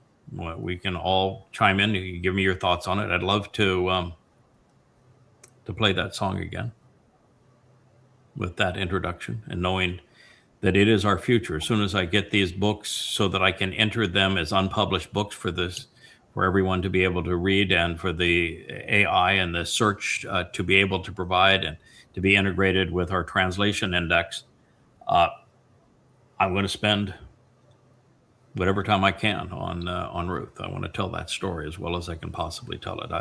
That story is me. Tori is her. That story lives in me. But I want to tell it with her pacing and her delivery as it is told in that story. Because it's exceptional. And there is a All right, so- lot there. There's a lot there that is not in any translation you find of Ruth. You know, especially when you get down to the third and fourth chapters of Ruth. That whenever I go to a Bible Hub or a Q Bible, it is a completely different feel and focus of the book. You know, When Leah brought the final word picture to me, the 31st Mishal, and I read of her relationship as a surrogate mother to Dowd. And then I read what Dowd had to say to Yahowah about how your Amah, he referred to her as, speaking to God, as your Amah, God.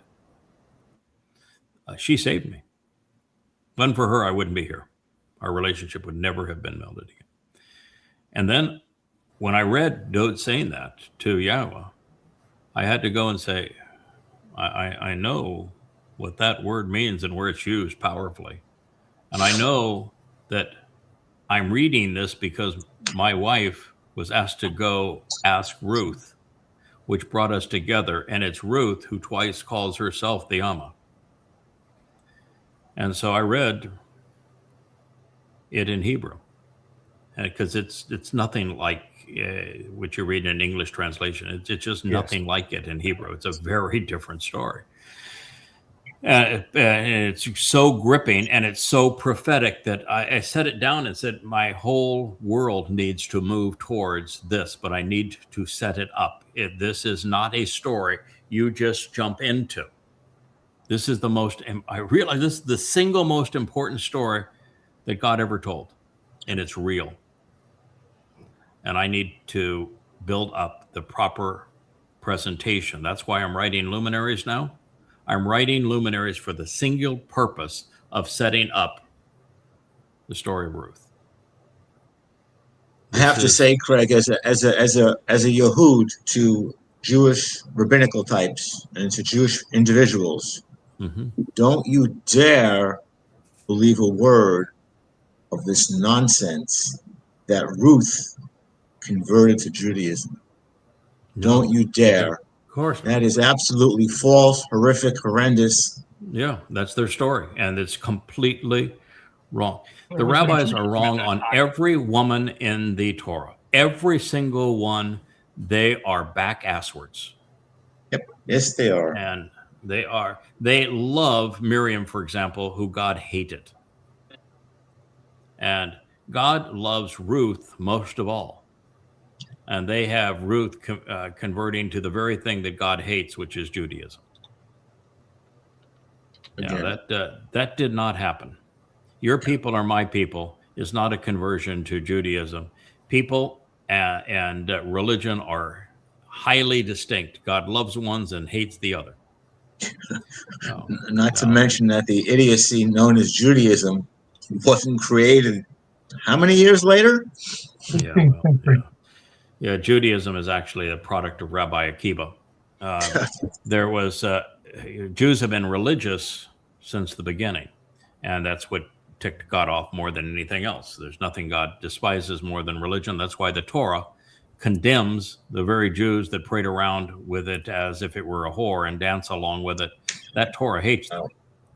The real Torah despises the religious Jew, despises him, and despises all religious people, but particularly the religious Jew, because they're lying about God, and they ought to know better. Yes. And so God is exceedingly hostile to Judaism, and he loves Ruth, which means Ruth had nothing to do with Judaism. But Judaism was actually conceived by Rabbi Akiva, the idiot that came up with the false Messiah, the man who pretended to be a Jew, really even wasn't a Jew, and who used his wife's money. He married a wealthy man's wife or a daughter, and he used the money to attract accolades. And then when the accolades, 35,000 of them died, he blamed them for their own deaths.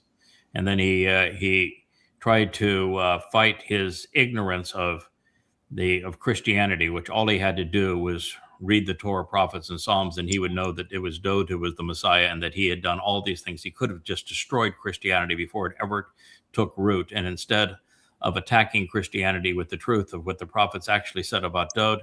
He foisted his own false apostle or Messiah on the world, and he brought the Romans in to destroy Judea and to cause the diaspora. And that's the father of your religion. That's how stupid you have to be a rabbinical Jew.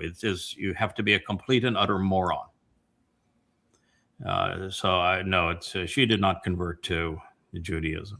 Yeah, I just say that as somebody who's a Yehud, I'm adamant about that. And you just gave Akiva another notch on his belt, that he weaseled his way to a sugar mama. Mm-hmm. He did, and he used the money to create a following. And then when his following, 35,000 acolytes, all died, he blamed them. He was a scum. That was one of the most disgusting human beings, and he caused the diaspora that led to the Holocaust. And he started the religion of Judaism with the false Messiah, Bar Kokhba, from which the rabbis get their six-pointed star, son of a star. He is reprehensible, as was Maimonides. And so the religion of Judaism is one of the most reprehensible things in the world. And it's responsible for Christianity, and it's responsible for Islam. It's the mother of the horse. When you think about it, if he hadn't caused the diaspora, there might not have been Jews in our Arabia to sell Muhammad the Talmud stories. So that is correct. Indirectly caused that as well. Well, I'm not positive that. Oh, okay, you're half right there, and the half that you're right there is really important to tell. The reason that Jews were in Babylon at the time is because the Assyrians hauled the 10 tribes away. That's why they were in Babylon. And the Talmud, the Babylonian Talmud, which is 99% of Judaism, was written between 350 to 400, and it completed around 500, with rabbis arguing with one another and casting spells and all sorts of just rubbish. And it was that Babylonian Talmud that completed in 500 that migrated to Yathrib, that was close by, which was a Jewish farming community. And there's supposed to be, if there's Jews, there's rabbis to prey on them and to fleece them. And they went in with their Talmud. And when Muhammad came in, they figured they could make a buck on him, and he ran out of materials. And so it was the rabbis that sold Talmud recitals to Muhammad, which he twisted to make his Quran seem religious. Without those stories, you would have never heard of Muhammad. There would have been no religion of Islam. There would be no Quran today. The Quran is comprised of twisted Talmud stories that the rabbis sold to Muhammad, and that he attributed them to Allah. And so had they not done that, there'd have been no Islam to perpetrate genocide against Jews or apartheid against Jews. And there wouldn't be this religion that wiped out a third of the Earth's population of humans in its first 100 years. They are solely to blame for that religion, rabbis. And if it had not been for Akiva and his contributions to the Jerusalem Talmud, it would never have happened. So you can blame him for all of that, and I blame him, and I will condemn him for allowing Paul to create Christianity, because Paul was the first person to ever call himself a rabbi was Paul. And Paul was the mother of liars. There's just no more despicable person in the history of the world than Paul. And he made up the myth of Jesus as a counterfeit of Dowd in 52 CE.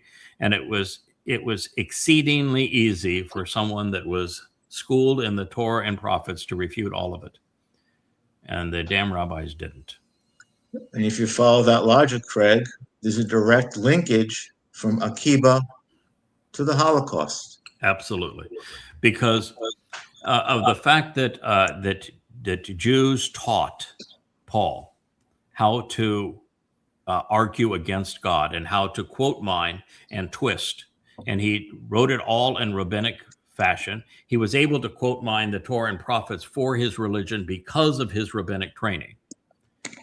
Had that not occurred, there'd be no Christianity, and Christianity is the wellspring from which anti-Semitism flooded the world, because Paul blamed the Jews for killing his man God, course, it was a preposterous lie. It's the dumbest lie in the world. But religions don't prevail because they're smart. They can prevail because they're conniving. And so he fostered that lie. It caused anti-Semitism, and it was the anti-Semitism of Christianity that enabled the Holocaust. It doesn't happen without it. Rabbi Akiva was hugely to blame for that. So let me read what Yahweh said is the cure for all of this. This is in the prophet Yowel. It means Yahweh is God. Whoever knows Yada, acknowledging and appreciating what Yada has revealed, he comprehends.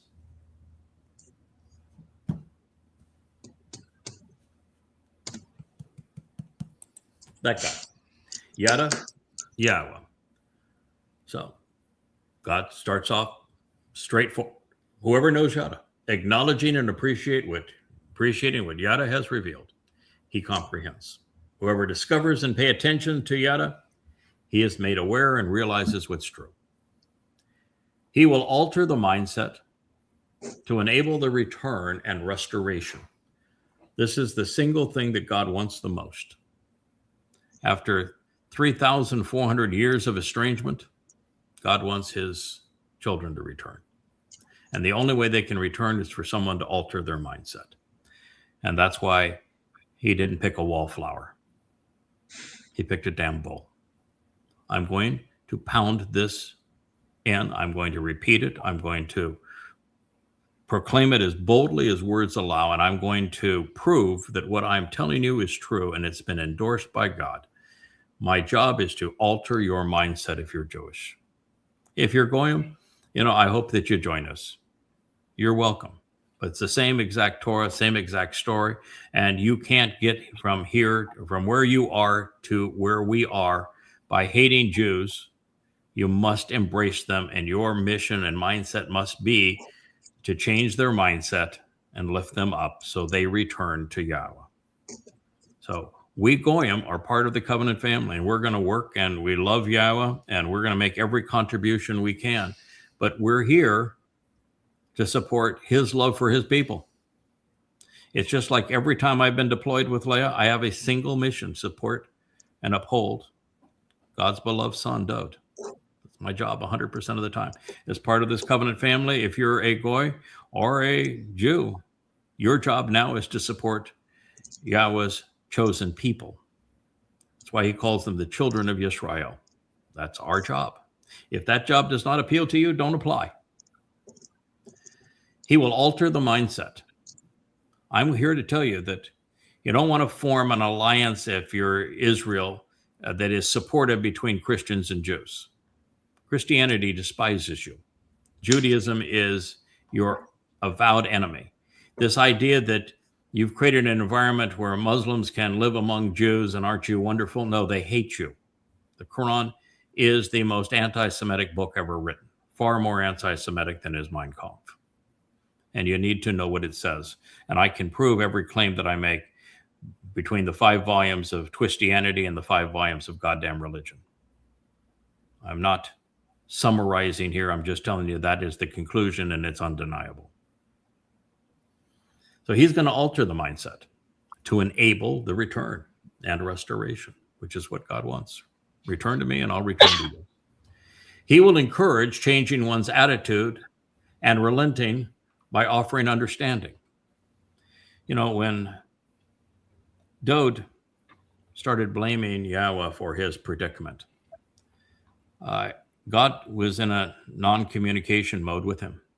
He sent Nathan in, and Dowd wasn't listening to Nathan, and God wouldn't talk to him directly. God's unwilling to talk to Jews directly. In the Exodus, the Jews told God to shut up and go away. They never wanted to hear from him or see him again. And so he's not talking to them directly.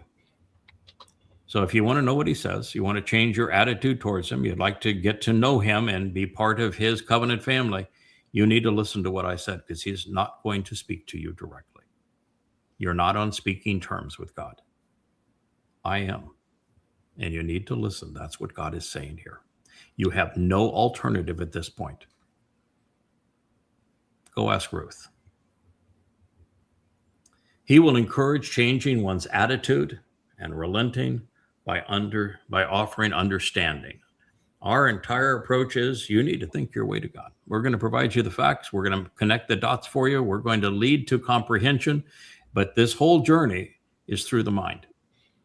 And we're not going to create any shortcuts for you. So he will ensure that a remnant is spared. That's our job. He will ensure that a remnant is spared.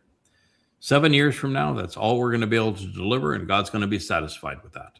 We will deliver a remnant.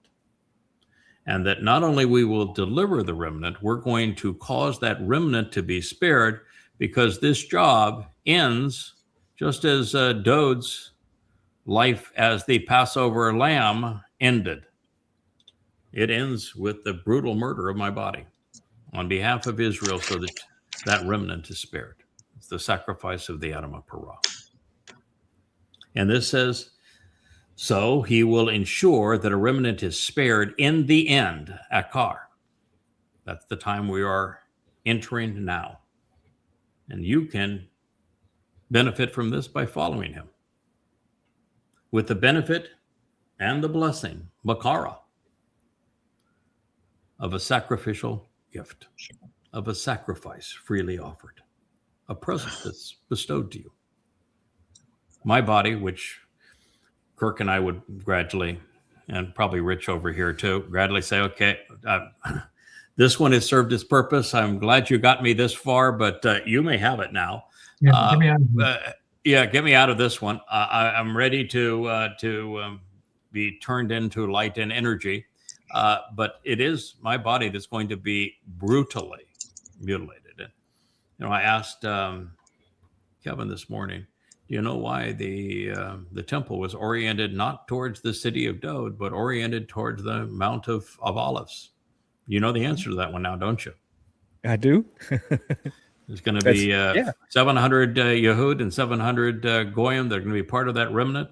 And the best seating in Jerusalem, the only place you're going to be able to witness that bludgeoning, that horrific murder, followed by the sacrifice with Elia performing as the master of ceremonies, Yahowah igniting the flames and releasing the waters that will be so cleansing, is to be on the slopes of the Mount of Olives, which is just east of where the altar will be before the tent of the restoring witness.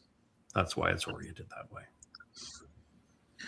Should we remind everybody, Craig, what the Adamah Parah actually means? As you stated, the blood of the bull shed by a man, a fruitful and productive man.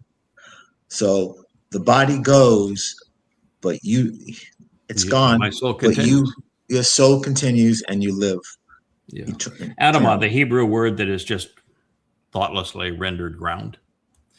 It is from Adam, man, with the hey ending that does not make it feminine, that expands our understanding of the word. What it does is it takes something that has the rigor and the reason and the intellect of something that is masculine and makes that thing also productive. Like, for example, par is bull. Parah is not a girly cow. It's a bull who is productive. Adam is a man, but with the ending, it doesn't make that man a girl. It makes that man uniquely productive. This is what the ending conveys in so many words. Etzah is a tree. Is a tree. Etzah is a really productive tree. And so, and on it goes. Now you take Adam that becomes Adamah, a productive man. Adam and Adamah are written the following way. The first letter is a bull. The bull's head, the bull. The next two letters are dam. Dam in Hebrew is blood. So it's a bull's blood, and the ha ending is a hey, which is a man standing up who is observant and reaching up to God. It's a bull's blood offered by a man, Adamah. That's why the Adamah Parah is so essential. It's not a damn red heifer. Adamah, a bull's blood is shed by a man. Parah, bull, who is productive. Yeah, you got to know what the letters mean. You know, Kirk, you're an artist, and you were the first really to fall in love with the letters and began to read based upon the shapes of the letters. Do you ever think that they would lead us to understanding at this extent, sharing insights at what Adamah means in terms of the sacrifice of the Adamah Parah, which is what purges this final remnant of Yisra'el and explains the whole story? I wouldn't have thought it through that far, but there's no reason for it not to be. I mean, Moshe wrote it all with pictographs, so he put forth an awful lot of information. So yeah, and here's a place where you and I were wrong and right at the same time, but not complete. Everyone was presenting the Aleph as an ox's head. Yes. And I knew that couldn't be true, and you knew that couldn't be true, because the head was always drawn with a more of a point, and a bull's head would be more square, rectangular, and the lamb's head or ram's head would be more pointed. And it's not completely pointed, and it's not completely square. It's kind of in between the two. But the thing that always bothered me about that, Kirk, is we know what ram's horns look like. They're circular like this. Yeah, the Aleph is always like this. They're bull's horns. Yeah. And we know that a very high percentage of the original Alephs were drawn with a yoke, that square bar across the top. Yes. Lambs don't ever wear yokes. Bulls do. And I always had a problem with an ox because an ox is a very odd creature. An ox is nothing but a castrated bull. Yes. How many people are going to castrate their wealth? That bull and his sperm is responsible for keeping your growing the size of your herd, and you're going to take the thing that makes that bull so powerfully important to you, and so you're going to call it an ox's head as opposed to a bull's head, when the bull is the way that it would be 99.999% of the time, and it's productive as the bull, and it's not as the ox. And then, so we realize that it is both a bull's head and a ram's head, but it's mostly a bull's head. And that bull is the one that was used to plow the fields so that the fields would be productive, right? Right. Turn over those weeds and open the ground so that it's receptive to what the Zarowa would ultimately do, but also while being the most protective animal of all animals that man could have around him, and the fiercest, and the strongest, and the bravest, and the boldest. So God is defining himself because his title, El, is based upon that bull's head, and he's combining the bull with the ram because those are his favorite two guys. And El, you add the shepherd's staff to it. And his favorite term for himself, Ab, father, you take that same bull and that ram and you build a house out of them. You build a home for them and with them. That's Ab, father. Versus El, God. So it's a powerful metaphor. But yes, the Adamah Parah is a bull's blood shed by a man who is in the role of a productive bull. Adamah Parah. That's why on the discussion in Devarim that comes first, and you can eat it whatever you want to eat, just do so sensibly. God twice says, first time he says, don't ever drink the blood because the blood is the life of the soul. Now, souls are not three-dimensional constructs. They're not energy. They're not matter. They're something that God has conceived that is beyond energy and matter. And so I can tell you they are unaffected physically by blood, aren't they? But what he's saying is it's the shedding of blood that's going to determine the fate of your soul, which means it's Passover and Towrah and the shedding of the blood that do that. And the first time he says, I want you to pour it out on the Amah, because that's all about Towrah. And the second, he says, I want you to pour it out in the Eretz, the land, because that again is what's going to happen on Towrah. And that's what also happened on Pesach. That's where the blood was poured out. It's a powerful message. And yet we have morons that want to argue about should you eat kosher or not, as opposed to learning the lesson that's there. So it's a sacrificial gift freely offered by the chosen one, by the appointed one, by the one who will be installed and set in place for this purpose. That's our whole story, isn't it? Prepared, appointed, set in place for this purpose. By whom? By the God whose name his people won't even say. Sad. Yahowah, your God. That's Yowel 2:14. Now that's the other guy that just happened to be the one who Ruth garnered his attention. And, this is a story. Imagine for a moment, you're going back in a time when women had no rights. They were essentially property. At a time when a widowed woman was considered so vulnerable, God had lots to say about their protection and caring for them because they were the most vulnerable of all women. Women were exceedingly vulnerable and had to be protected by men. And a widowed woman was the most vulnerable of women, with one exception. A childless widowed woman had zero value in that time and culture, anywhere in the world. A childless, barren, widowed woman was as low as it could go. And yet here's this woman with the greatest speech in the Torah, telling Naomi, your people are my people. Your God is my God. Where you go, I go. Greatest line of the Torah. Brilliant, bold. And she follows her to Bethlehem, which is really the capital city of what would become the Israelites. They weren't even Israelites at that time. Shiloh is the capital at the time of the judges. That's where the tabernacle was. Mm-hmm. However, Bethlehem is the heart. It was the heart of the land. Tabernacles in Shiloh, but the heart of the land is Bethlehem, the home of bread. And so she goes there, and she knows that Naomi was loved there.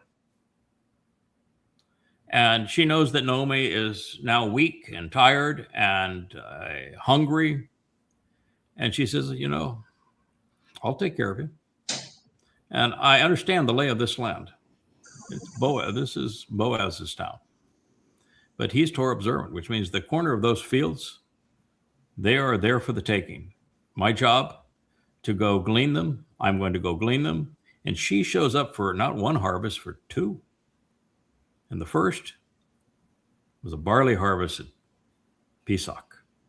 And the second was the Shabuw'ah harvest of grain. She's there for both. And she connects and introduces herself to Boaz in the first harvest. And then she seals the deal in the second, and in a brilliant way. So she shows up in the first, and she knows she's a looker. And she knows it. And she knows she has the confidence that intellect provide, and that there is power in intellect. And so she goes into the corner of that field, and she works harder than anybody. And she's not even working for herself. She's working for Naomi. And she knew that Boaz was not an absentee landowner, that he worked with the team. And she knew that she would catch his eye. That's why she was there. And she did. That's part of that song. And he comes over to her, and she wants to explain what she's doing. And he says, you don't need any explanation. I know exactly who you are. Yeah, I'm impressed with you. And he turns to everybody around him and says, you let this woman do what she wants to do. She's here for business, and we're going to allow her to do exactly what she wants to do. I just have one word of advice for you. In fact, I'm not giving it to you in advice. I'm just telling you flat out. Don't get in her way. Do not antagonize this woman. And he said it not once, but twice. And then he watched her do her thing. And she came back at the wheat harvest at Shabuw'ah. And by that time, she had created quite a stir in town. She had been back helping Naomi many, many times. And so she created quite a stir in town. This was a woman who was different than every other woman of the community. She had a mind, and she would speak it. She knew she was also beautiful, but knew how to project it. She was brains and beauty. And so she came back, and she had already had a whole conversation with Naomi about what was going to happen. He was going to work that field, Shabuw'ah. Yeah, he was going to harvest Shabuw'ah. He's like the Zarowa right there, wasn't he? He's going to harvest the Shabuw'ah harvest of wheats. He's going to take it into the threshing floor. And he and his people were going to have a great party because it's a chag. You celebrate it, right? He was Torah observant. He knew all about that. You celebrate it together. You have a great time celebrating with God. He was Torah observant. And that he would enjoy that whole thing. After the party, he'd sleep right there on the threshing floor with just a cloak over him. She knew it all. She also knew the story of Noach and the exposed cloak. She knew the story of Numbers and the insignia, the tzitzit that's hidden inside of the lapel. She knew it all. And so she did something that was incredibly bold. She showed up after the party. She snuggled right down next to his feet. She pulled a piece of that tunic right over her. Talk about bold. At that time to do that? Oh my goodness. And so it's dark. He says, who are you? And she says, I am your Amah. I'm your productive mother. She's announcing prophetically the role that she was going to play, the single most important role in human history. I am the Amah. I am your Amah. And I'm going to deliver the Kinsman Redeemer to you. Powerful, prophetic, inspired. And she did. That's that story. And of course, it gets richer and better with every detail.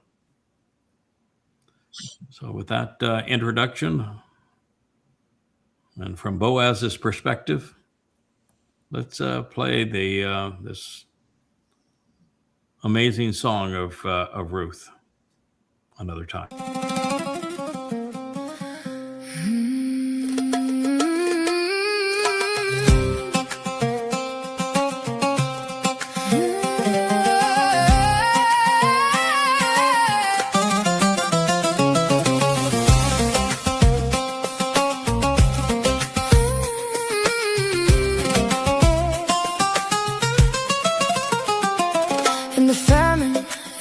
Were nothing when hunger called and hope wore thin. She came to glean where grain grew, a woman of measure, steadfast and true. Through grain and sun, through toil and need, she walked in trust, she learned to heed. And in the wind that moved the wheat, she found a shelter strong and complete.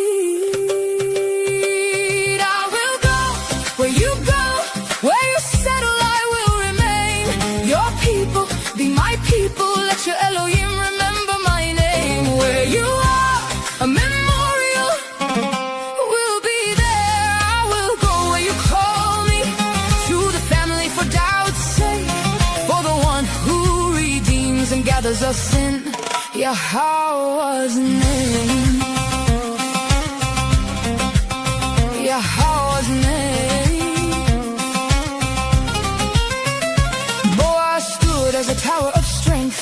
wilderness measured wide in length. He saw the gleaner in the field, and by his word her fear was healed. He spread his wings of cover and shown her peace, a covenant of quiet release. And over grain and over night, he turned her labor into light. I will go where you go, where you settle I will remain. Your people be my people, let your Elohim remember my name. Where you are, a memorial will be there. I will go where you call me, to the family for Dowd's sake, for the one who redeems and gathers us in Yahowah's name.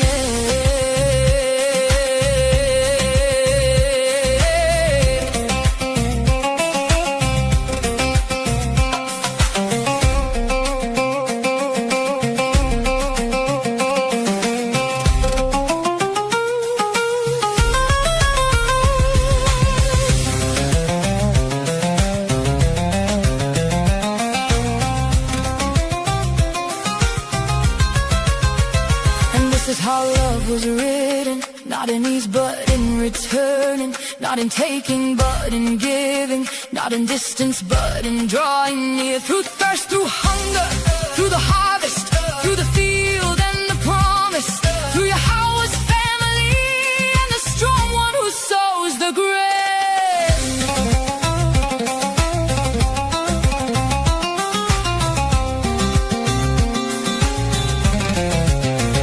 The kinsman come in thunder, let the covenant be like a rainbow sea. Let Yahowah's name be lifted bodily, bright and clear, pure and clean. For Dowd sings of knowing and healing, of a father who calls us near. And Ruth with Boaz stands as a witness, love made flesh and truth made clear. I will go where you go, where you settle I will remain. Your people be my people, let your Elohim remember my name. Where you are, a memorial will be there. I will go where you call me, to the family for Dowd's sake, for the one who redeems and gathers us in Yahowah's name.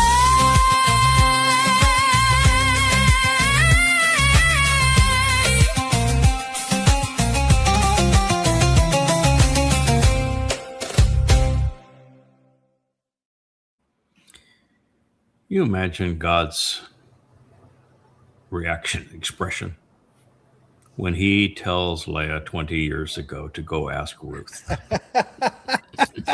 The grin on his face, yeah. Oh, the grin on his face, knowing where that would lead. And that, oh, by the way, sweetheart, you're Ruth.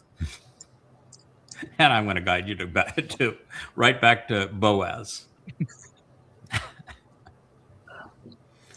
He's got a sense of humor, that one, I'll tell you. And of course, the kinsman redeemer is Dowd, our beloved son, our king, our savior. Doesn't get any better than that, boys and girls. So I'm delighted to end our story on this. We have one more song that I think we'll play. It's just fun.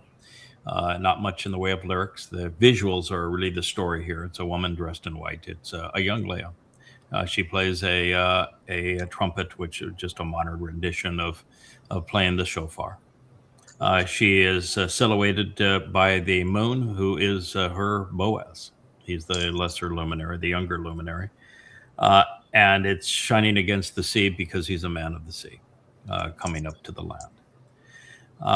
And she has a young lamb that follows her because she becomes the mother of the kinsman redeemer, who is the Passover lamb. And it's a young lamb. They take a stroll on the beach. And there are stairways that ascend to the heavens. And along the way, there are two massive trees. The tree of the knowledge of good and evil, who is also that moon, who is also the lesser luminary, guiding us back to the tree of lives, who is that lamb, who is Dowd. The symbolism in this is really good. There's a beautiful bird that flies out of the heavens, representing the spirit.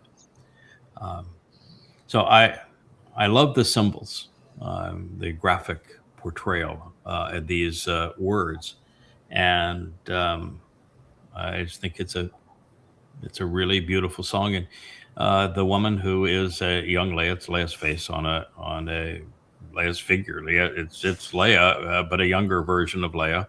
Leah's hair, and in white, because she is the one who is arranging for the wedding of the ultimate woman on behalf of Dowd. Because when he returns, it's not just a homecoming, it's not just a family reunion, it's a wedding. And she is dressing and preparing and educating the ultimate bride for her son. And so there's just a lot of symbolism in this story. It's very simple from a lyric point of view. There may not be more than 10 lyrics in the whole song, 10 words in the whole song, but the visual story is still beautiful. It's lovely. It's fun. It's uplifting. It's not like that Ruth song. I've now seen the Ruth song 3 times, and each time I cry. And I'm one tough dude, and I have about 1% emotions, and about 99% is reason. And yet I think of all that went into God telling Leah to go ask Ruth, and the story that he wove for us to find about that, and the role we would play together. It's just the greatest love story and the greatest prophetic revelation in the whole of the Torah, and no one has understood it until now. And wouldn't it be God's style that the 2 people that live it are the 2 people that get to tell it to you? Wow. So let's go ahead and have the Asher introduction. I do love the Asher introduction. It brings a wonderful smile to my face. For those who don't know, Asher is the dog who brought Leah and I together. She was 8 weeks old. I had just brought her home, and it was the time that I was at the airport to pick Leah up for lunch. And I was texting away, trying to rid myself of a little problem that I was dealing with. And I was so pleased that I was getting rid of this problem when Leah walked up, and I'd never seen a picture of her, so I had no idea who she was. But she recognized that because I had spoken of having Asher as an 8-week-old puppy. And so she came up and started talking to Asher. We're wearing darn near a trench coat and boots up to her past her knees. We're in South Florida. And, no one in South Florida wears anything but flaps and shorts. And so it was Asher who brought us together. And yeah, Asher is never going to forget it. And she's going to say, I'm going to remind you of this. But so to see Asher be part of these songs, it's a tender moment for us as well. And Asher, of course, it's funny. I named Asher over the first word that I translated. 25 years ago. Asher, trying to figure out when the world was going on with what I think is my favorite prophecy, at least prior to Ruth, which is in 2 Sam 7. And it's a relational term. It means that it's the way to show the path or the way to the benefits of the relationship. And I thought that was what a perfect name for a Labrador. So I named our Labrador puppy Asher. And to find out now that as we progress in the 31st Mashal word picture, it ends by entitling Leah Ashar. So it's the feminine version of Asher, written exactly the same way, and it means the benevolent and beneficial woman. And when I met Leah, her name was Lisa. Elise formerly, but everyone called her Lisa. When I met her, she says, I don't like my last name. I had a horrible husband. And I don't like my birth name. My mother was mean to me and my father abandoned me. Can I have your last name and would you give me a new first name? That's not very often somebody asks you to do that. I said, sure, you're Leah. You're Leah Wynn. And she's been Leah Wynn ever since. Come to find out, it was Leah who announced that she was the Ashar. It's amazing. I'm sure God just laughed again when he says, "Oh yeah, nice name there, pal. You figured that one out, huh? The mother of Yahweh, and she's the one who announces that she's the Asher, and then you're going to write a Mizmowr, not a mashal, about her interactions with my beloved son Dowd, and you're going to conclude it by calling her the greatest of all women. She is Asher," and that was Leah. Is that the That's blessed, very the blessed, patient on his the story. blessed Yes. and beneficial woman, right? Yeah, blessed and beneficial is what it means. Yep. So there is a lot of layers to all of this, and it was in putting them together months ago that they are so intertwined and play out over such a prolonged period of time, and they're so specific to our lives that it was just okay. That's transformational. We're going to follow this because this is obviously part of the plot. So, Rich, before we do that, why don't you say hello to everybody? You've been hiding there behind all of your screens, making this show for us. And it is... I don't even have my screen set up. He doesn't even have his. He doesn't have his... Here we go. There's a Rich. There we go. There we go. There he I is. got to meet the oligarch of Bethlehem today. Yeah. Well, Yeah, that's pretty cool. Yeah, we had a whole conversation about oligarchs, and I was saying, I'm really fond of oligarchs. Let me tell you why. And so Rich said, "So you're the oligarch of Bethlehem?" I said, "I guess I was at the time, wasn't I?" And so not such a bad thing. But so it was a pretty amazing day we had. All in all, it's an amazing week. It's been a busy week. Yeah, it has been. It's been extraordinary. So thank you, Rich, for doing that. I don't think we even have a camera turned on over here for Perry, but Perry's been sitting here to my left. We're going to get Perry dialed in on some of these shows on the blog here before too long. But thank you, Perry, for your contributions all week. Perry is really not only taking the grammar thing and try to pull it together as a unified whole, but he is the one who is been really active in trying to feed the website. We have all these automatic feeds, but they really need to be fine-tuned and getting the music where it belongs, the invites where they belong, the vlog where it belongs, the blog where it belongs, and all of these things are all moving parts, and it takes it's a lot of work. And then he is the most active person in the process of taking our vlogs and creating the transcripts from them using the automated process. So there's a lot of work that goes behind the scenes. It's the only thanks is myself, because I appreciate what he's doing, and Yahowah, who knows what he's doing. But it is making a website like the yadayah.com site doesn't happen by itself. There's a lot of work that gets poured into it, and he is doing a lot of that for us. We appreciate Perry in that regard. So let's have the introduction, if you wouldn't mind, guys. JB, you got anything to add before we go in? No, nothing I can think of right now. Okay.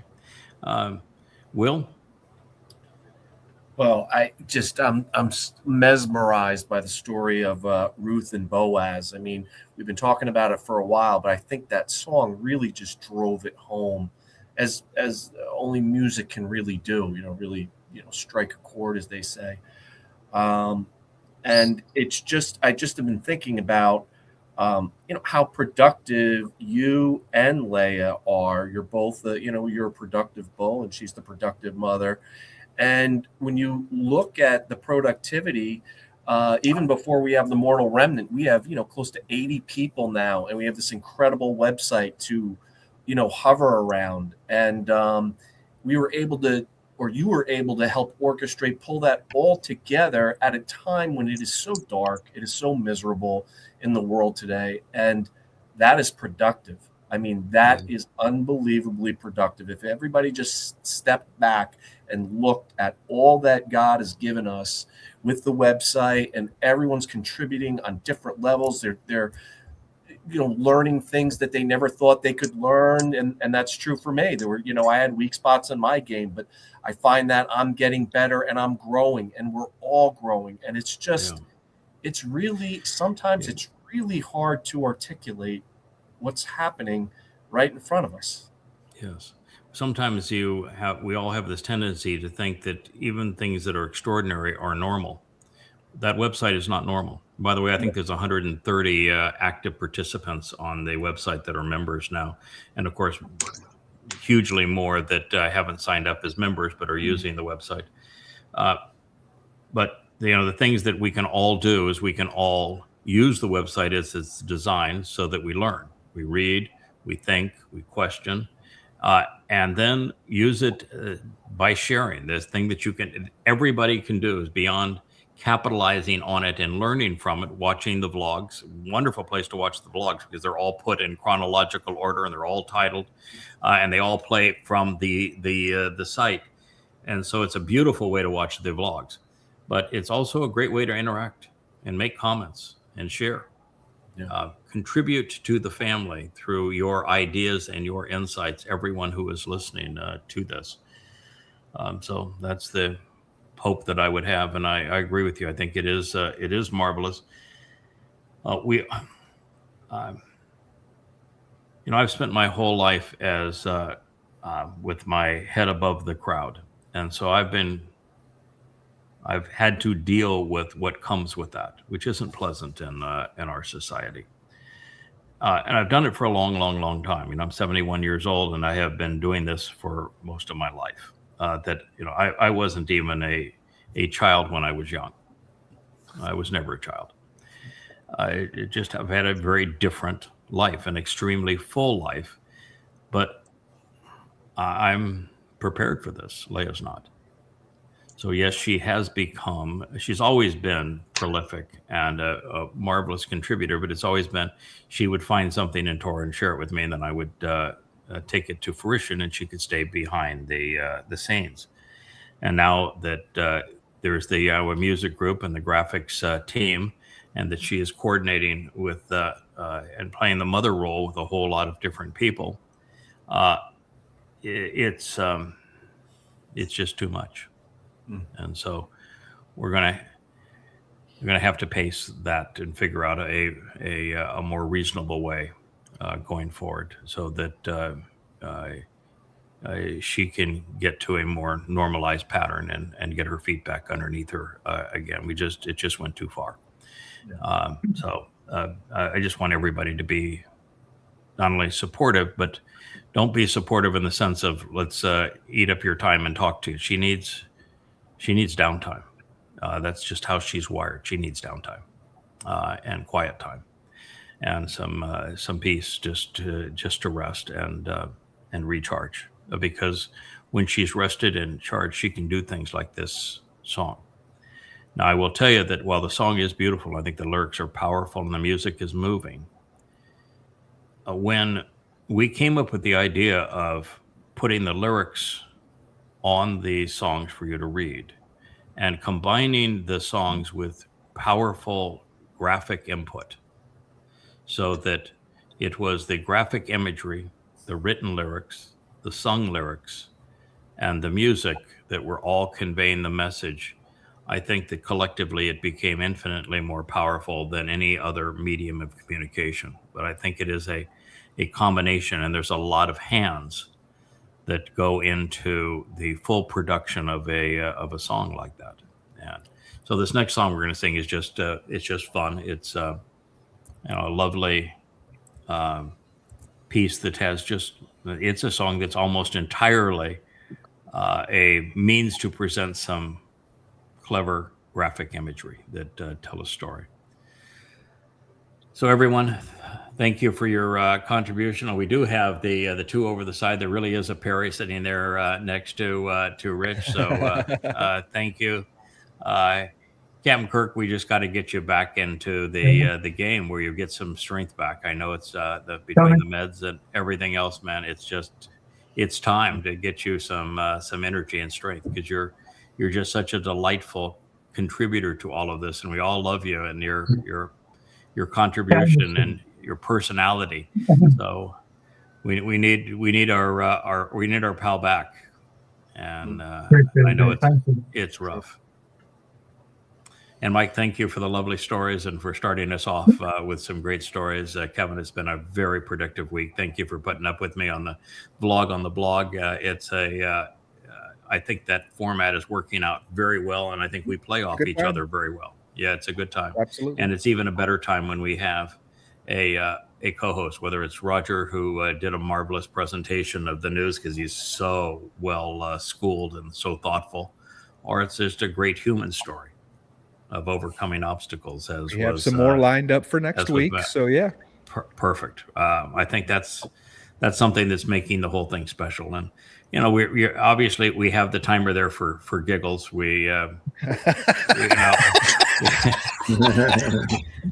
We're essentially doing 4 15-minute shows, one on the website, because that's the home for Yahweh's name. It is our home. It's what we're all about at this point.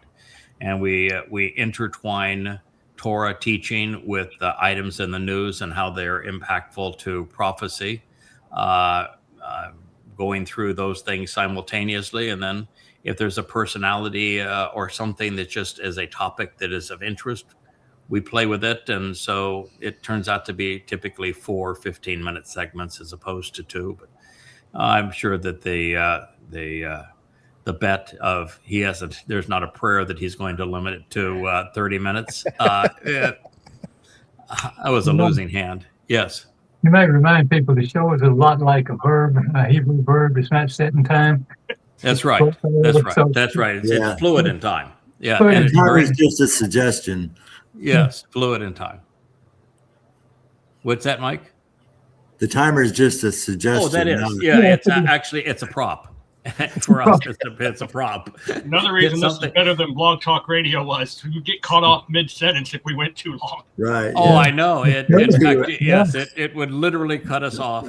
And there's so much more expression and when you have a visual medium and the blog on the blog, we're talking about blog posts that we're either commending or railing against. It's just so much more interesting that way. And you can see different expressions and see how people play off one another and the tenor of their voice. Amazing that we stayed with Blog Talk Radio so long, but we did. And, we had a lot of great shows, and we've grown a lot together. And it's been a really a marvelous experience overall. So thank you all. Marvelous Shabbat evening. Love the new introduction. We'll do that for every family hour going forward. I think it's absolutely precious, marvelous, loving, family oriented. And if we could have the sign off of the beautiful woman dressed in white, silhouetted by the moon, as she takes a stroll by the massive trees and the beach with her lamb, and blows the trumpet. That's a wonderful sign off for our Shabbat. Shabbat shalom for everyone. Shabbat shalom.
Shabbat, Shabbat, come home and rest. Shabbat, Shabbat, Yahowah's best. Lay down the weak, let your soul be free.